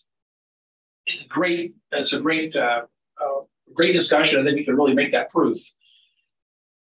So a couple of other things I think are related to this. It comes down to just anecdotally, when property values come out by the appraiser, I get a ton of phone calls, but it reflects the fair market value. That the value of the properties did increase in value. It's just the truth. I mean, Mark is really not trying to create revenue. His job is simply to be objective and data driven. And I think he does a great job. Most of his job is actually not subjective, it's objective. And I think the taxpayers would recognize that their home values did go up in 2022. By the way, and I may be wrong in my understanding, but the valuations that they're going to get here shortly were a snapshot in time on January the 1st of this year. Well, inflation in 2022 was incredible. And I know that when I sold my house, I had 9 offers. And I sold my house way above what I was asking for. And I loved the sale. But then I waited 5 months to buy the next house. And guess what? I was the only offer. So things cooled off during that time. But overall, in 2022, house values did increase significantly, which will be reflected on January 1st. Look at their statements. And they're going to be mad because they assume that we will capture the assessed value growth. That will be a tax increase, which is probably true for most jurisdictions. And I think that's understandable. I understand they see that as a tax increase, but in reality, the property values went up in value, which most of us want anyway. We want our value, our property, our investments to increase in value. But they look at this negatively because they see this as a tax increase. It's also interesting on the backside of it. In August, when we have our public hearings, virtually nobody shows up and says, please cut spending. In fact, I'm gonna keep track. In years of doing this, I don't think I've had anybody in years come up and say, please cut spending. And by the way, here's what I think you should cut. No one's ever said that. In years of doing this, they might say cut spending, but they have no idea where to cut. They like the things we provide, and they want us to do more, actually. They want us to do, in fact, the only people who have actually come and talked to us at those budget hearings have advocated for more spending, not less. So I think that the taxpayers don't have a good awareness exactly how government works. I think that's first. So I think this is, looking at Nicole, communication opportunity. We need to find ways to communicate better. And I know this is going to be hugely unpopular, but I actually think this maybe come down to a transparency issue. I think we ought to educate the state legislators exactly everything you've said today, Lindsay. I think that's incredibly important. But on your tax bill, and one thing that Senate Bill 13 did is it actually creates more transparency. Exactly. If you look at the bill, I know it's wonky, there's a lot of information on there, but the information is on there. We didn't used to have that level of information. Now you do. I ask people, did you look at your tax bill in detail? Did you actually study what it's, and the answer is no. Information's right there. They don't know how to look at it. So I think that there's opportunities for people to actually, if they wanted to understand what's happening with the taxes, the information's right in front of them. It's really not Sedgwick County. About 25% of the tax bill goes to county services, and they like the things we provide. What they and I say, if you knew for a fact we were providing the things that you want, and we were efficient and effective, would you be bothered by the fact that we're collecting this money? The answer is always no. I think we should fund government. They don't mind. But when they believe we're inefficient and ineffective, that's what upsets. When we're wasting their dollars doing things they don't want, that's where they get upset. And they think we're being unfair. That's the other word they use. If it's unfair, we're targeting somebody unfairly. They want taxes to be fair. And so one of the things I would like to see us potentially do, this is going to be crazy, but I really wish the state would collect the school taxes by the Kansas Department of Revenue as a separate bill. Because if you look at what happens at local government, townships, drainage districts, cemetery districts, library districts, county, city, all those things we do at the local level, people are really not that upset about that stuff. They're upset about the total bill.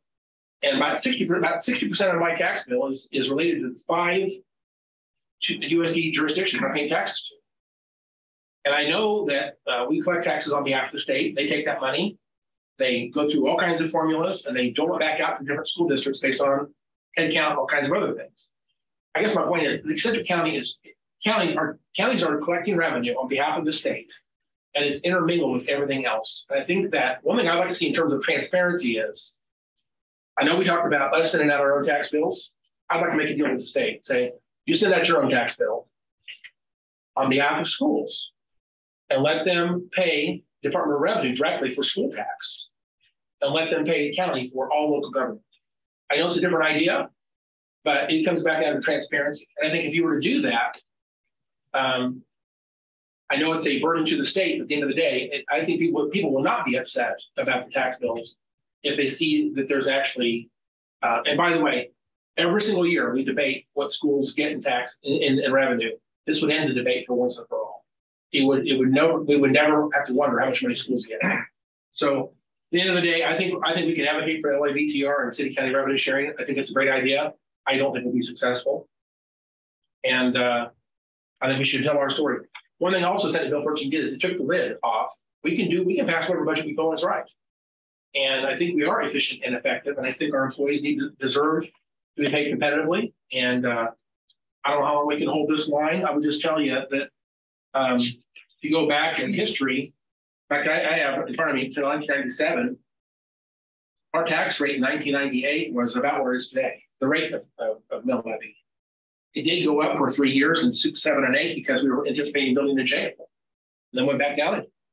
But our rate has been level, really going back to 1998. 1997, it was a little bit higher for some reason, but really the rate hasn't changed much. So the assumption that we're raising taxes every year, I think it's it's up to us to provide, I think the right narrative. Maybe it's op-eds to the newspaper. If it's some other way of advertising the truth, I think certainly letting legislators know.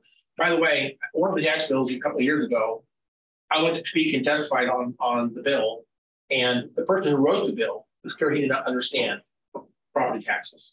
The level of competency on property taxes, even by legislators, is extremely low. They don't know how it works.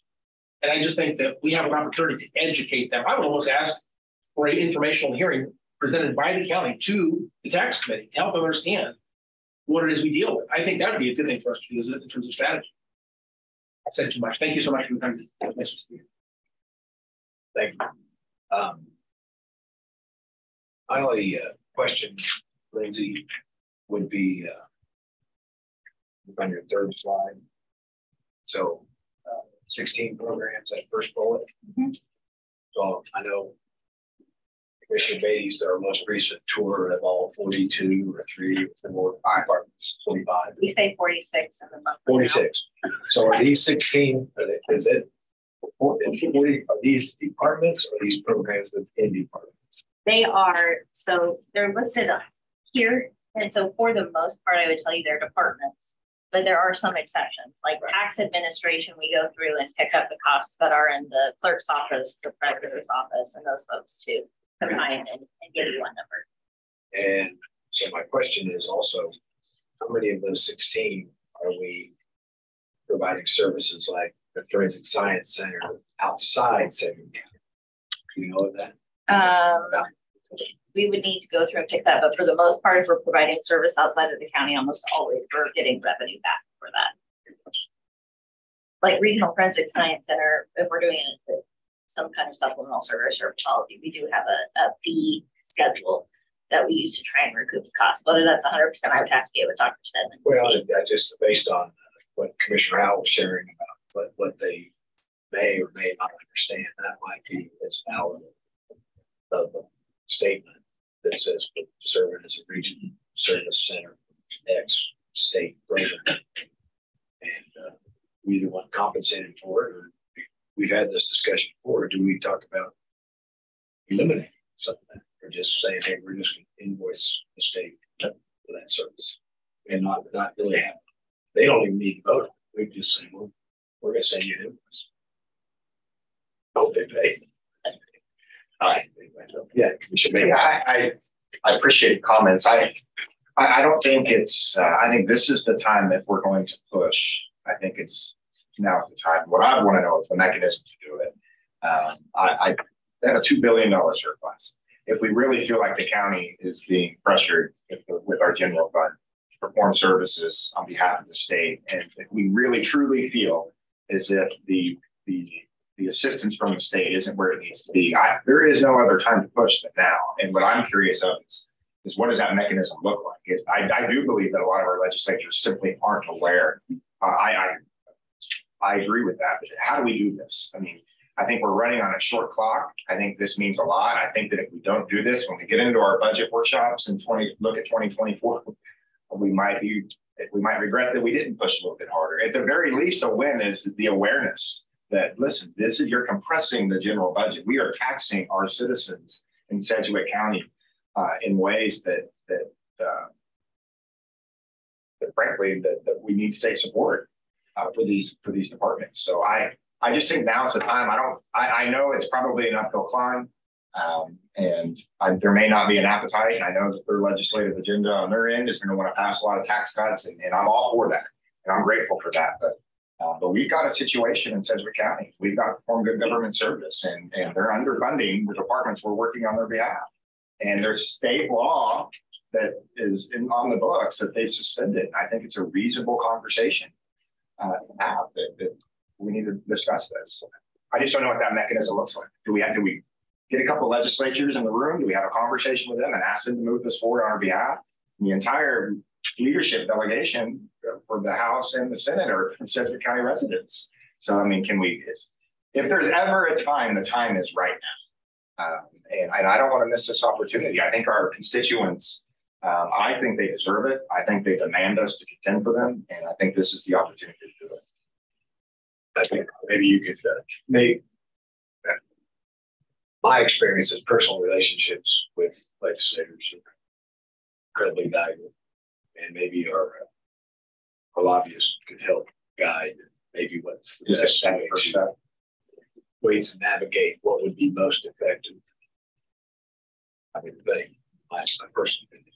Sharon, is our ask, do we have an ask? Is the ask the LABTR? Is the ask the city county support? Like, what is our ask? Should we clarify what the ask is going to be instead of just saying we need more money? Yes. I mean, I think we should clarify the ask.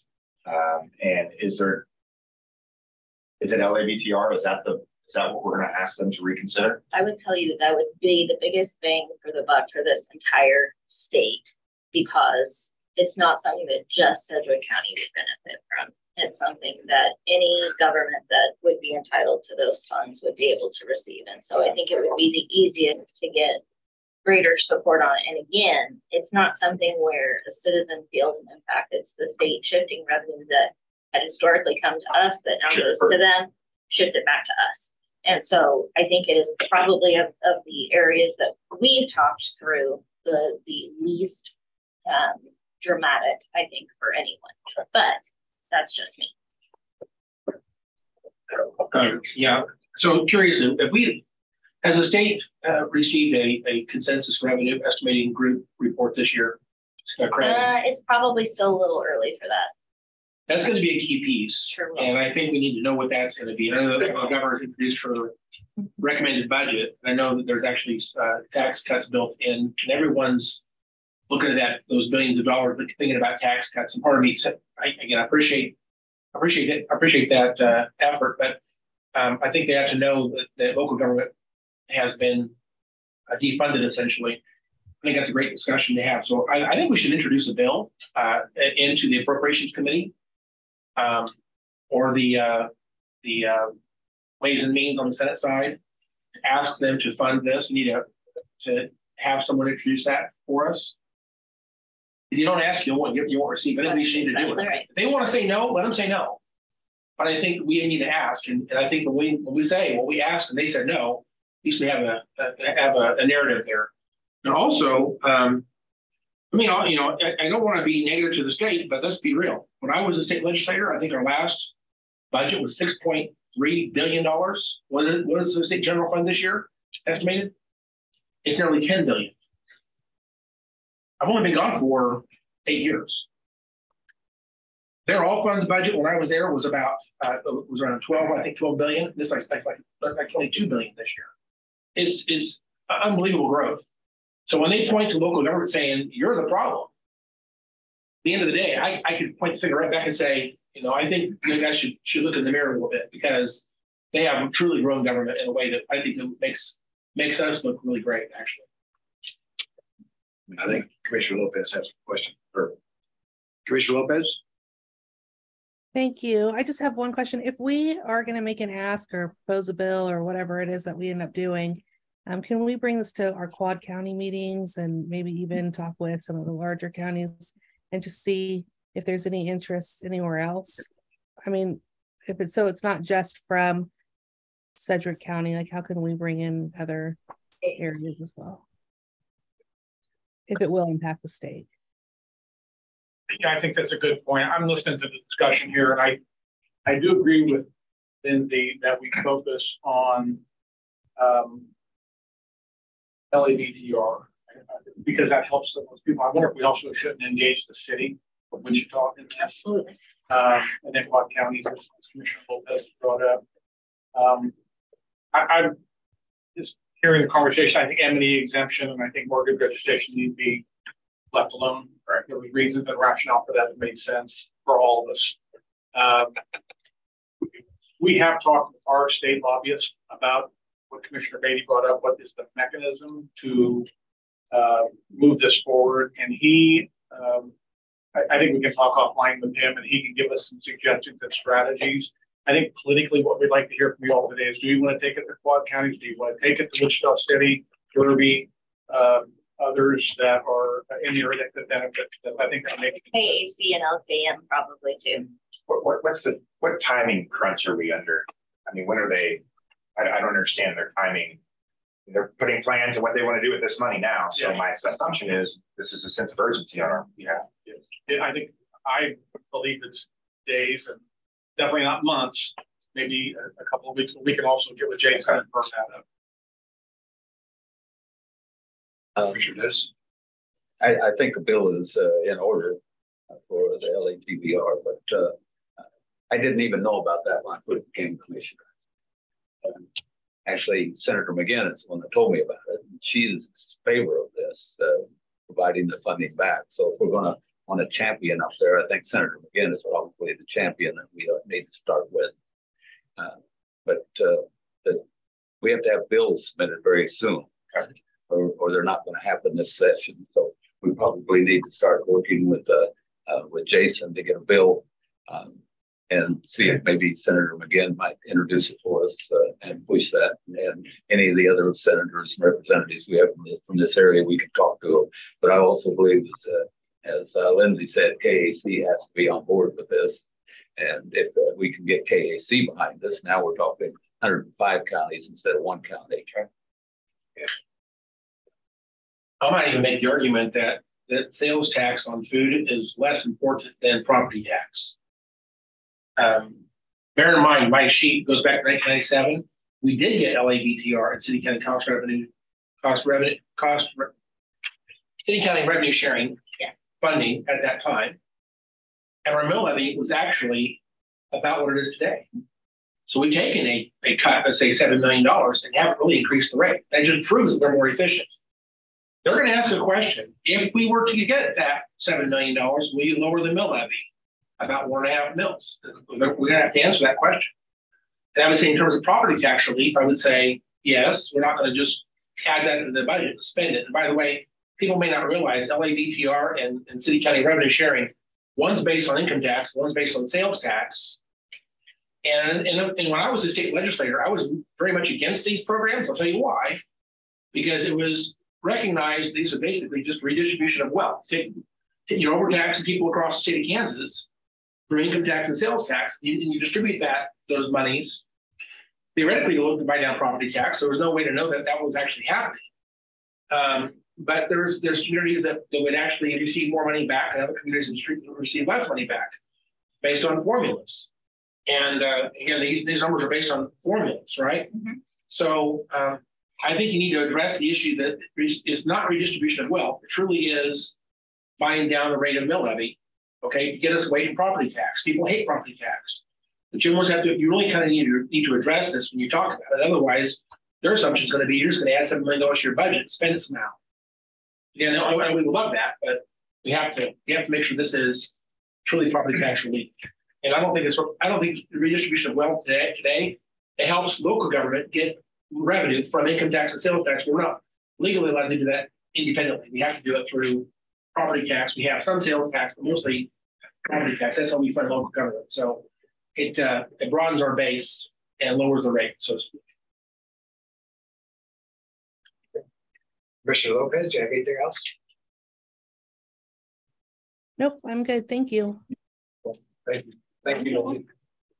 Thank you. All right, next time. All right, and in the middle of exigency, we're going to switch the order up here. We're going to bring up a discussion on Hospital 2021 because there's testimony coming up Monday. I think we have this discussion.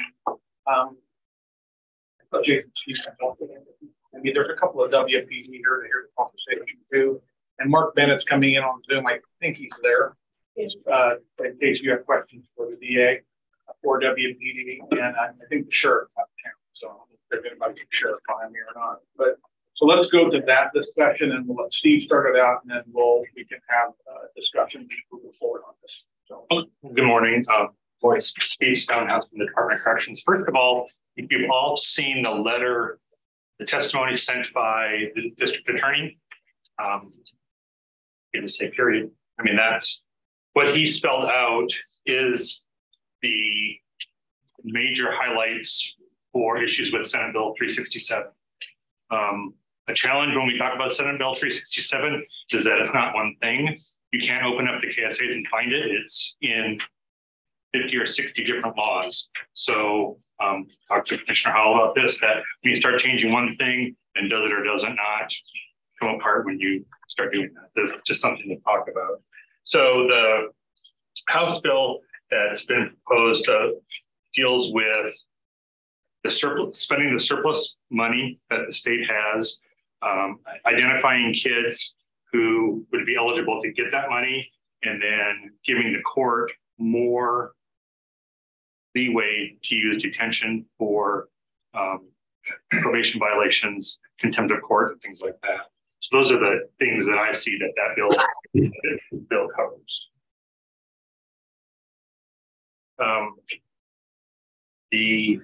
Something to think about whenever we put kids into detention is that Sedgwick County assumes 100% of the cost for that. That includes their medical costs, all their medication, everything. The state no longer gives any funds for that. Lindsay was talking about my department here. That, I mean, we used to get something called the Juvenile Detention Facilities Fund that was property or lottery money, and that was discontinued. If a kid was in custody of the state would reimburse the county for the care of that kid, and that no longer happens because there's no custody for this. So every kid in detention is 100% funded by the county, and our per diem per kid last year was $233. So increasing the time in detention proposed by this bill is about $10,000 per kid per increase in time in detention. So that's something just to be aware of, is that our population has been low. Our staffing has been low. Lindsay was also talking about overtime. I know she was looking at the sheriff, but she could have been talking to us because we've been under 50% staffed for quite a while. We're up to 65%. So that directly affects, we're ratio driven. The state mandates that you have 7 staff for every 1 kid. So every kid over the staff limit that we have, somebody has to stay and do overtime. You just can't not take care of the kids that are in your program. You can't lock them in a room. So the more kids we have, the more staffing we need.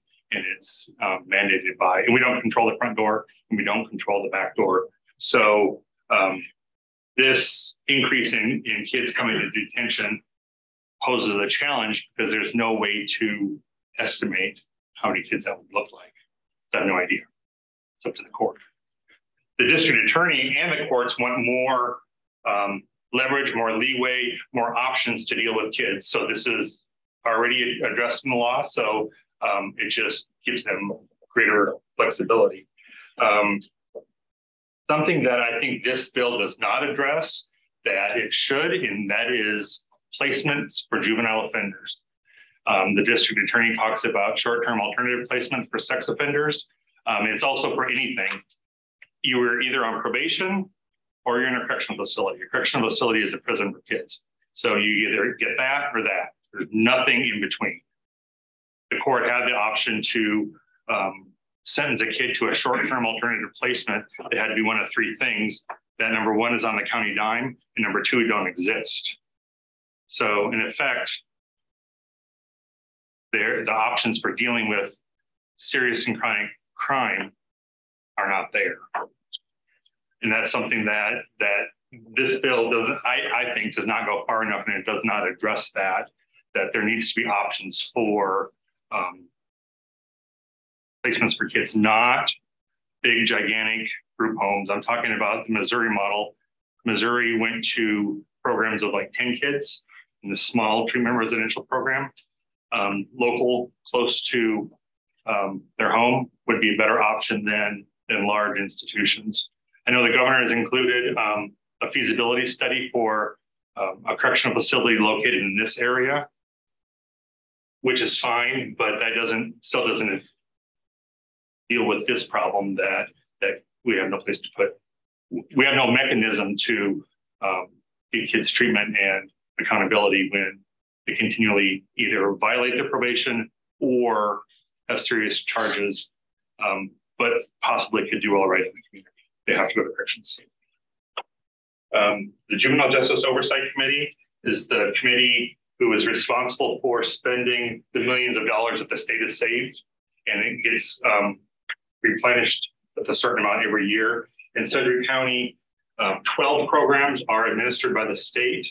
of that money. They're state contracts, but the programs happen here in Sedgwick County, and nine extra additional are administered by the Department of Corrections through grants to the community. And we operate an evening reporting center ourselves, which is one of those. We do, part of that program is a regional concept where departments of corrections in the area can send their kids into programming with us, or we can even do with Zoom as far as way as Concordia kids can attend.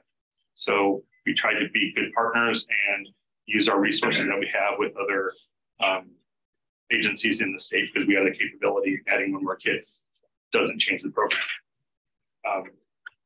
So that's essentially what I see how this bill could affect Sedgwick County and the limitations of the bill. The only other thing that I would say is that I don't know that this bill necessarily talks about the risk level of kids who can go into detention, because we want to make sure we're reserving that type of accountability for high-risk kids who are serious offenders. We don't want low-risk kids going in. You shouldn't be able to go into detention by violating your probation. Your underlying charge should be serious enough for you to be in detention. So that would be my only other comment. But otherwise, the district attorney's letter, testimony, it's everything that needs to be fixed. This bill doesn't do all that. It does some of it, but it does not do all of it. Do you know if the DA or one of his delegates is going to be testifying in person on this bill? He's up there. You can. Mark, Mr. Attorney Bennett, welcome to the meeting. Sir, yes, we will. Well, first of all, I've submitted the written testimony, and whether I can make it depends on when it happens. I have to be in DC for a couple of days next week, but I'll confirm with the lobbyist on in terms of when the hearing is going to take place. And if I can't be there, I'll make sure somebody is from my agency, as well as I know other prosecutors from around the state plan to testify as well. It's supposed to be on the Monday the 30th at 1:30 p.m. Okay. So, Mark, all of your brethren and in the DA world of the state are all in agreement with your letter?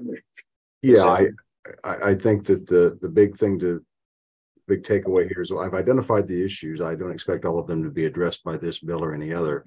There's going to be certain things that are limitations that are going to remain from Senate Bill 367. But my verbal testimony last week, when I submitted this to Representative Owens' joint commission or joint meeting that they had on this issue, to add to what I wrote was the real issue, it seems to me, is that the juvenile system currently does a fairly good job of addressing kids with low risk, low seriousness crimes, misdemeanors and sort of, I think, what the average citizen would think of as sort of petty crimes. This system is equipped to handle that. And when it comes to kids who do very, very serious crimes, homicides, rapes, things like that, we can attend to that as well.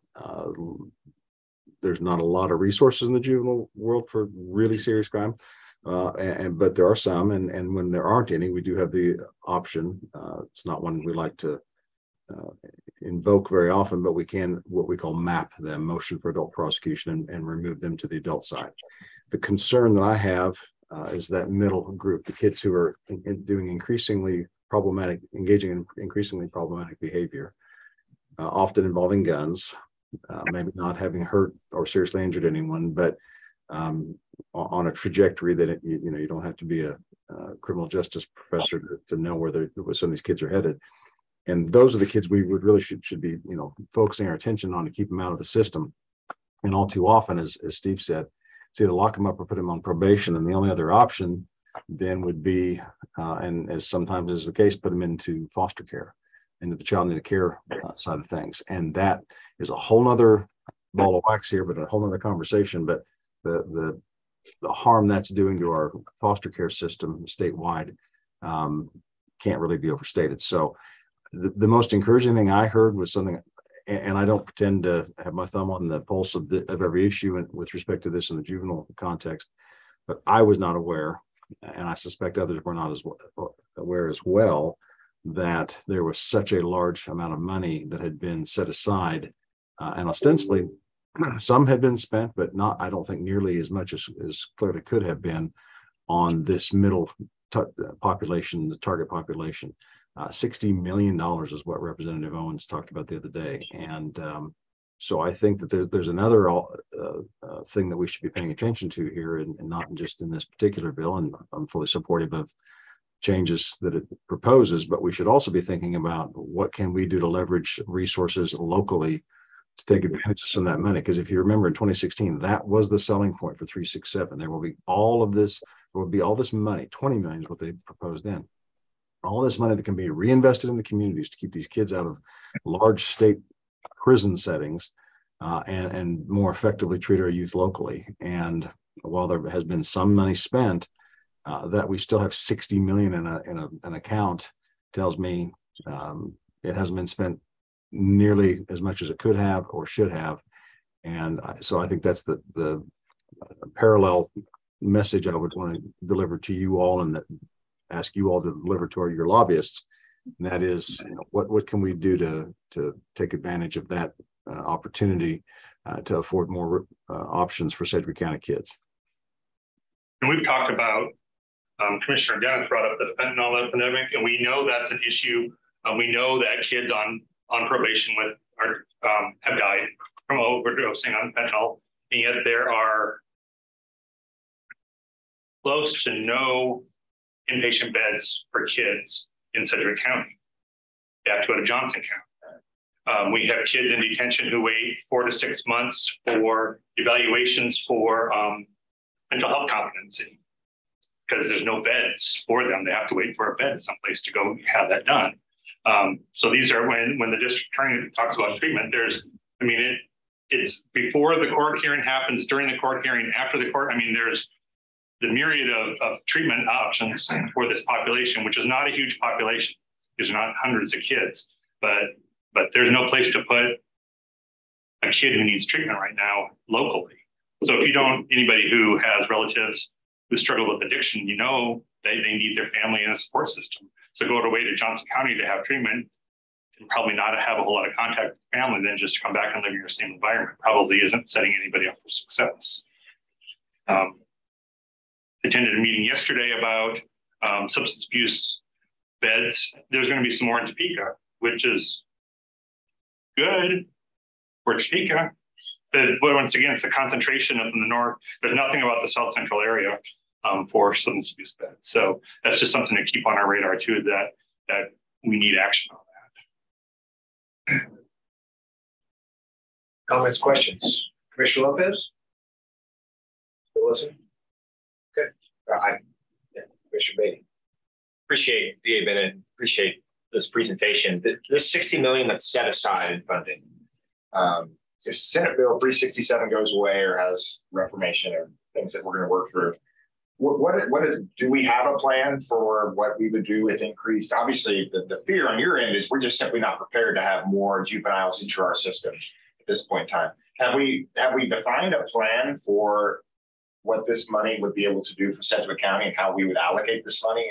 I think Bill contemplates a little bit about that. It's minimal, but yeah. So that's one area. Another area would be that if it would fund evidence-based residential program for a small number of kids, that's an area that we could do that.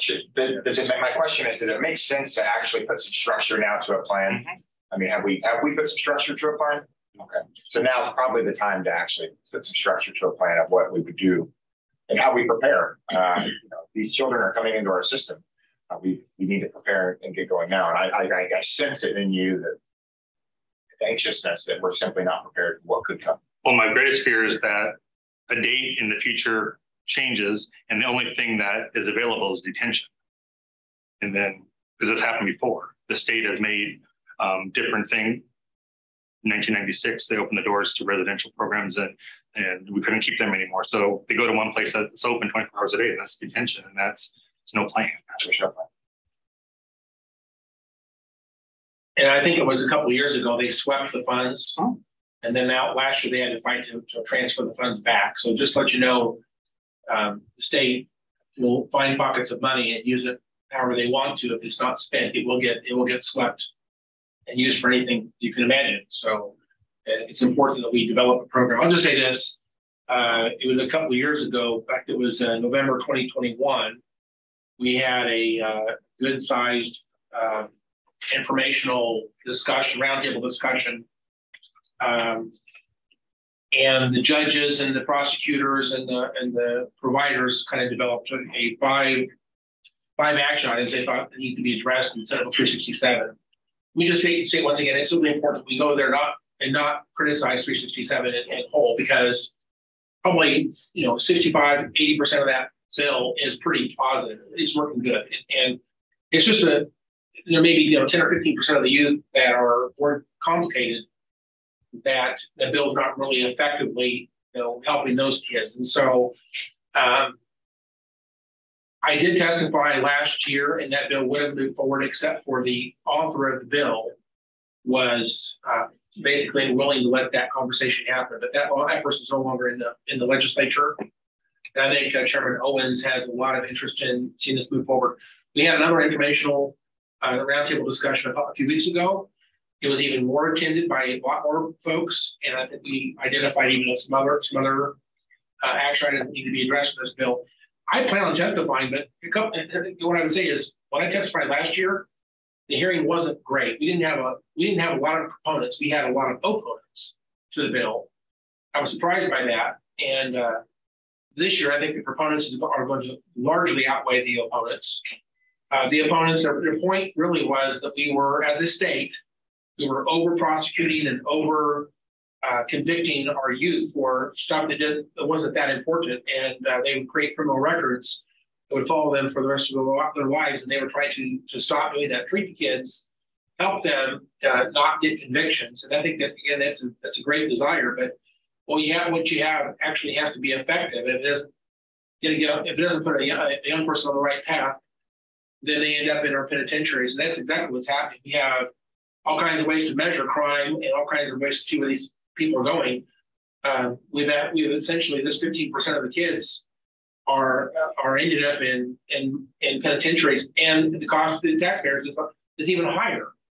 So at the end of the day, we need to have a balanced approach to this. And by addressing that 15%, which is what I think this bill's trying to do, I have 5 action items. I'd be glad to share these with anybody who wants to see them, but I'd like to testify again. But I don't think I'm going to have very much time this year because there's so much interest in this bill.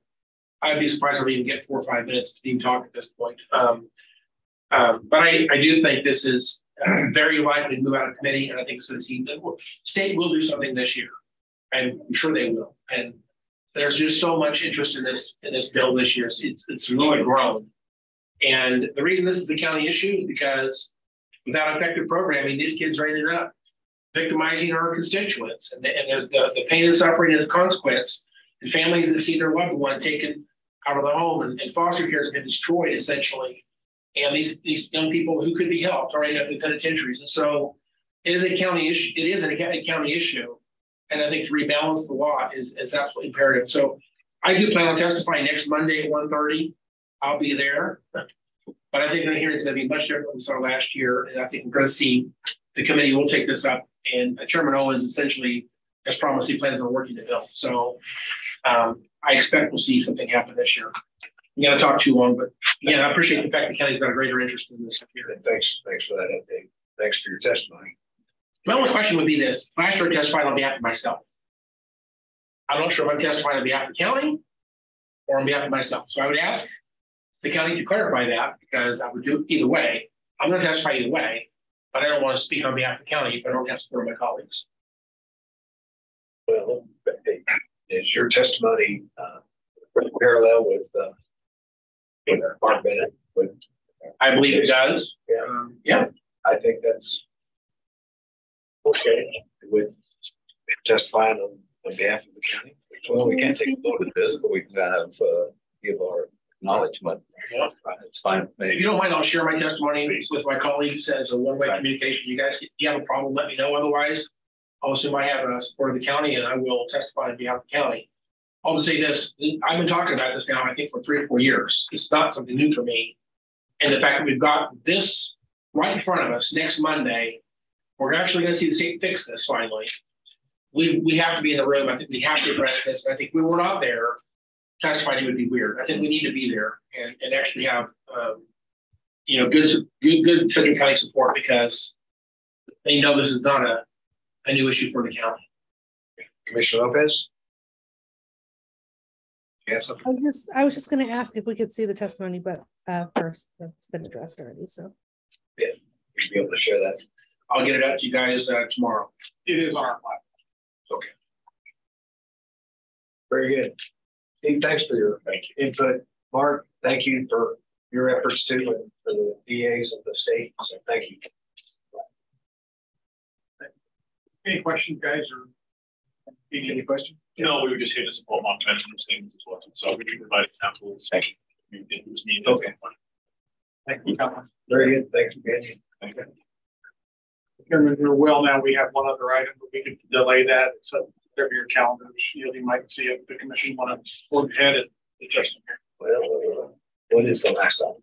Opioid funds. There's no emergency on spending opioid money whatsoever. It's just, why don't we? We'll just wait till next meeting. Yeah. That's all we'll have for this meeting then, sir. Okay, so we're gonna delay the opioid discussion because there's no hurry. There's an okay. Anything else anybody wants to mention? Commissioner Lopez? Is that the first baby, or is that the still the same baby? Yes. Yeah, the other baby's she's sleeping, so we're gonna let her sleep, but it's Lucy. Okay, well, we're putting the finishing touches on the nursery between our offices. So. All right, thank you. Appreciate it. We're looking forward to being able to get out of this hospital and use it. All right. Great to see you. All right, thanks, guys. Have a good rest of your day. Okay. Bye.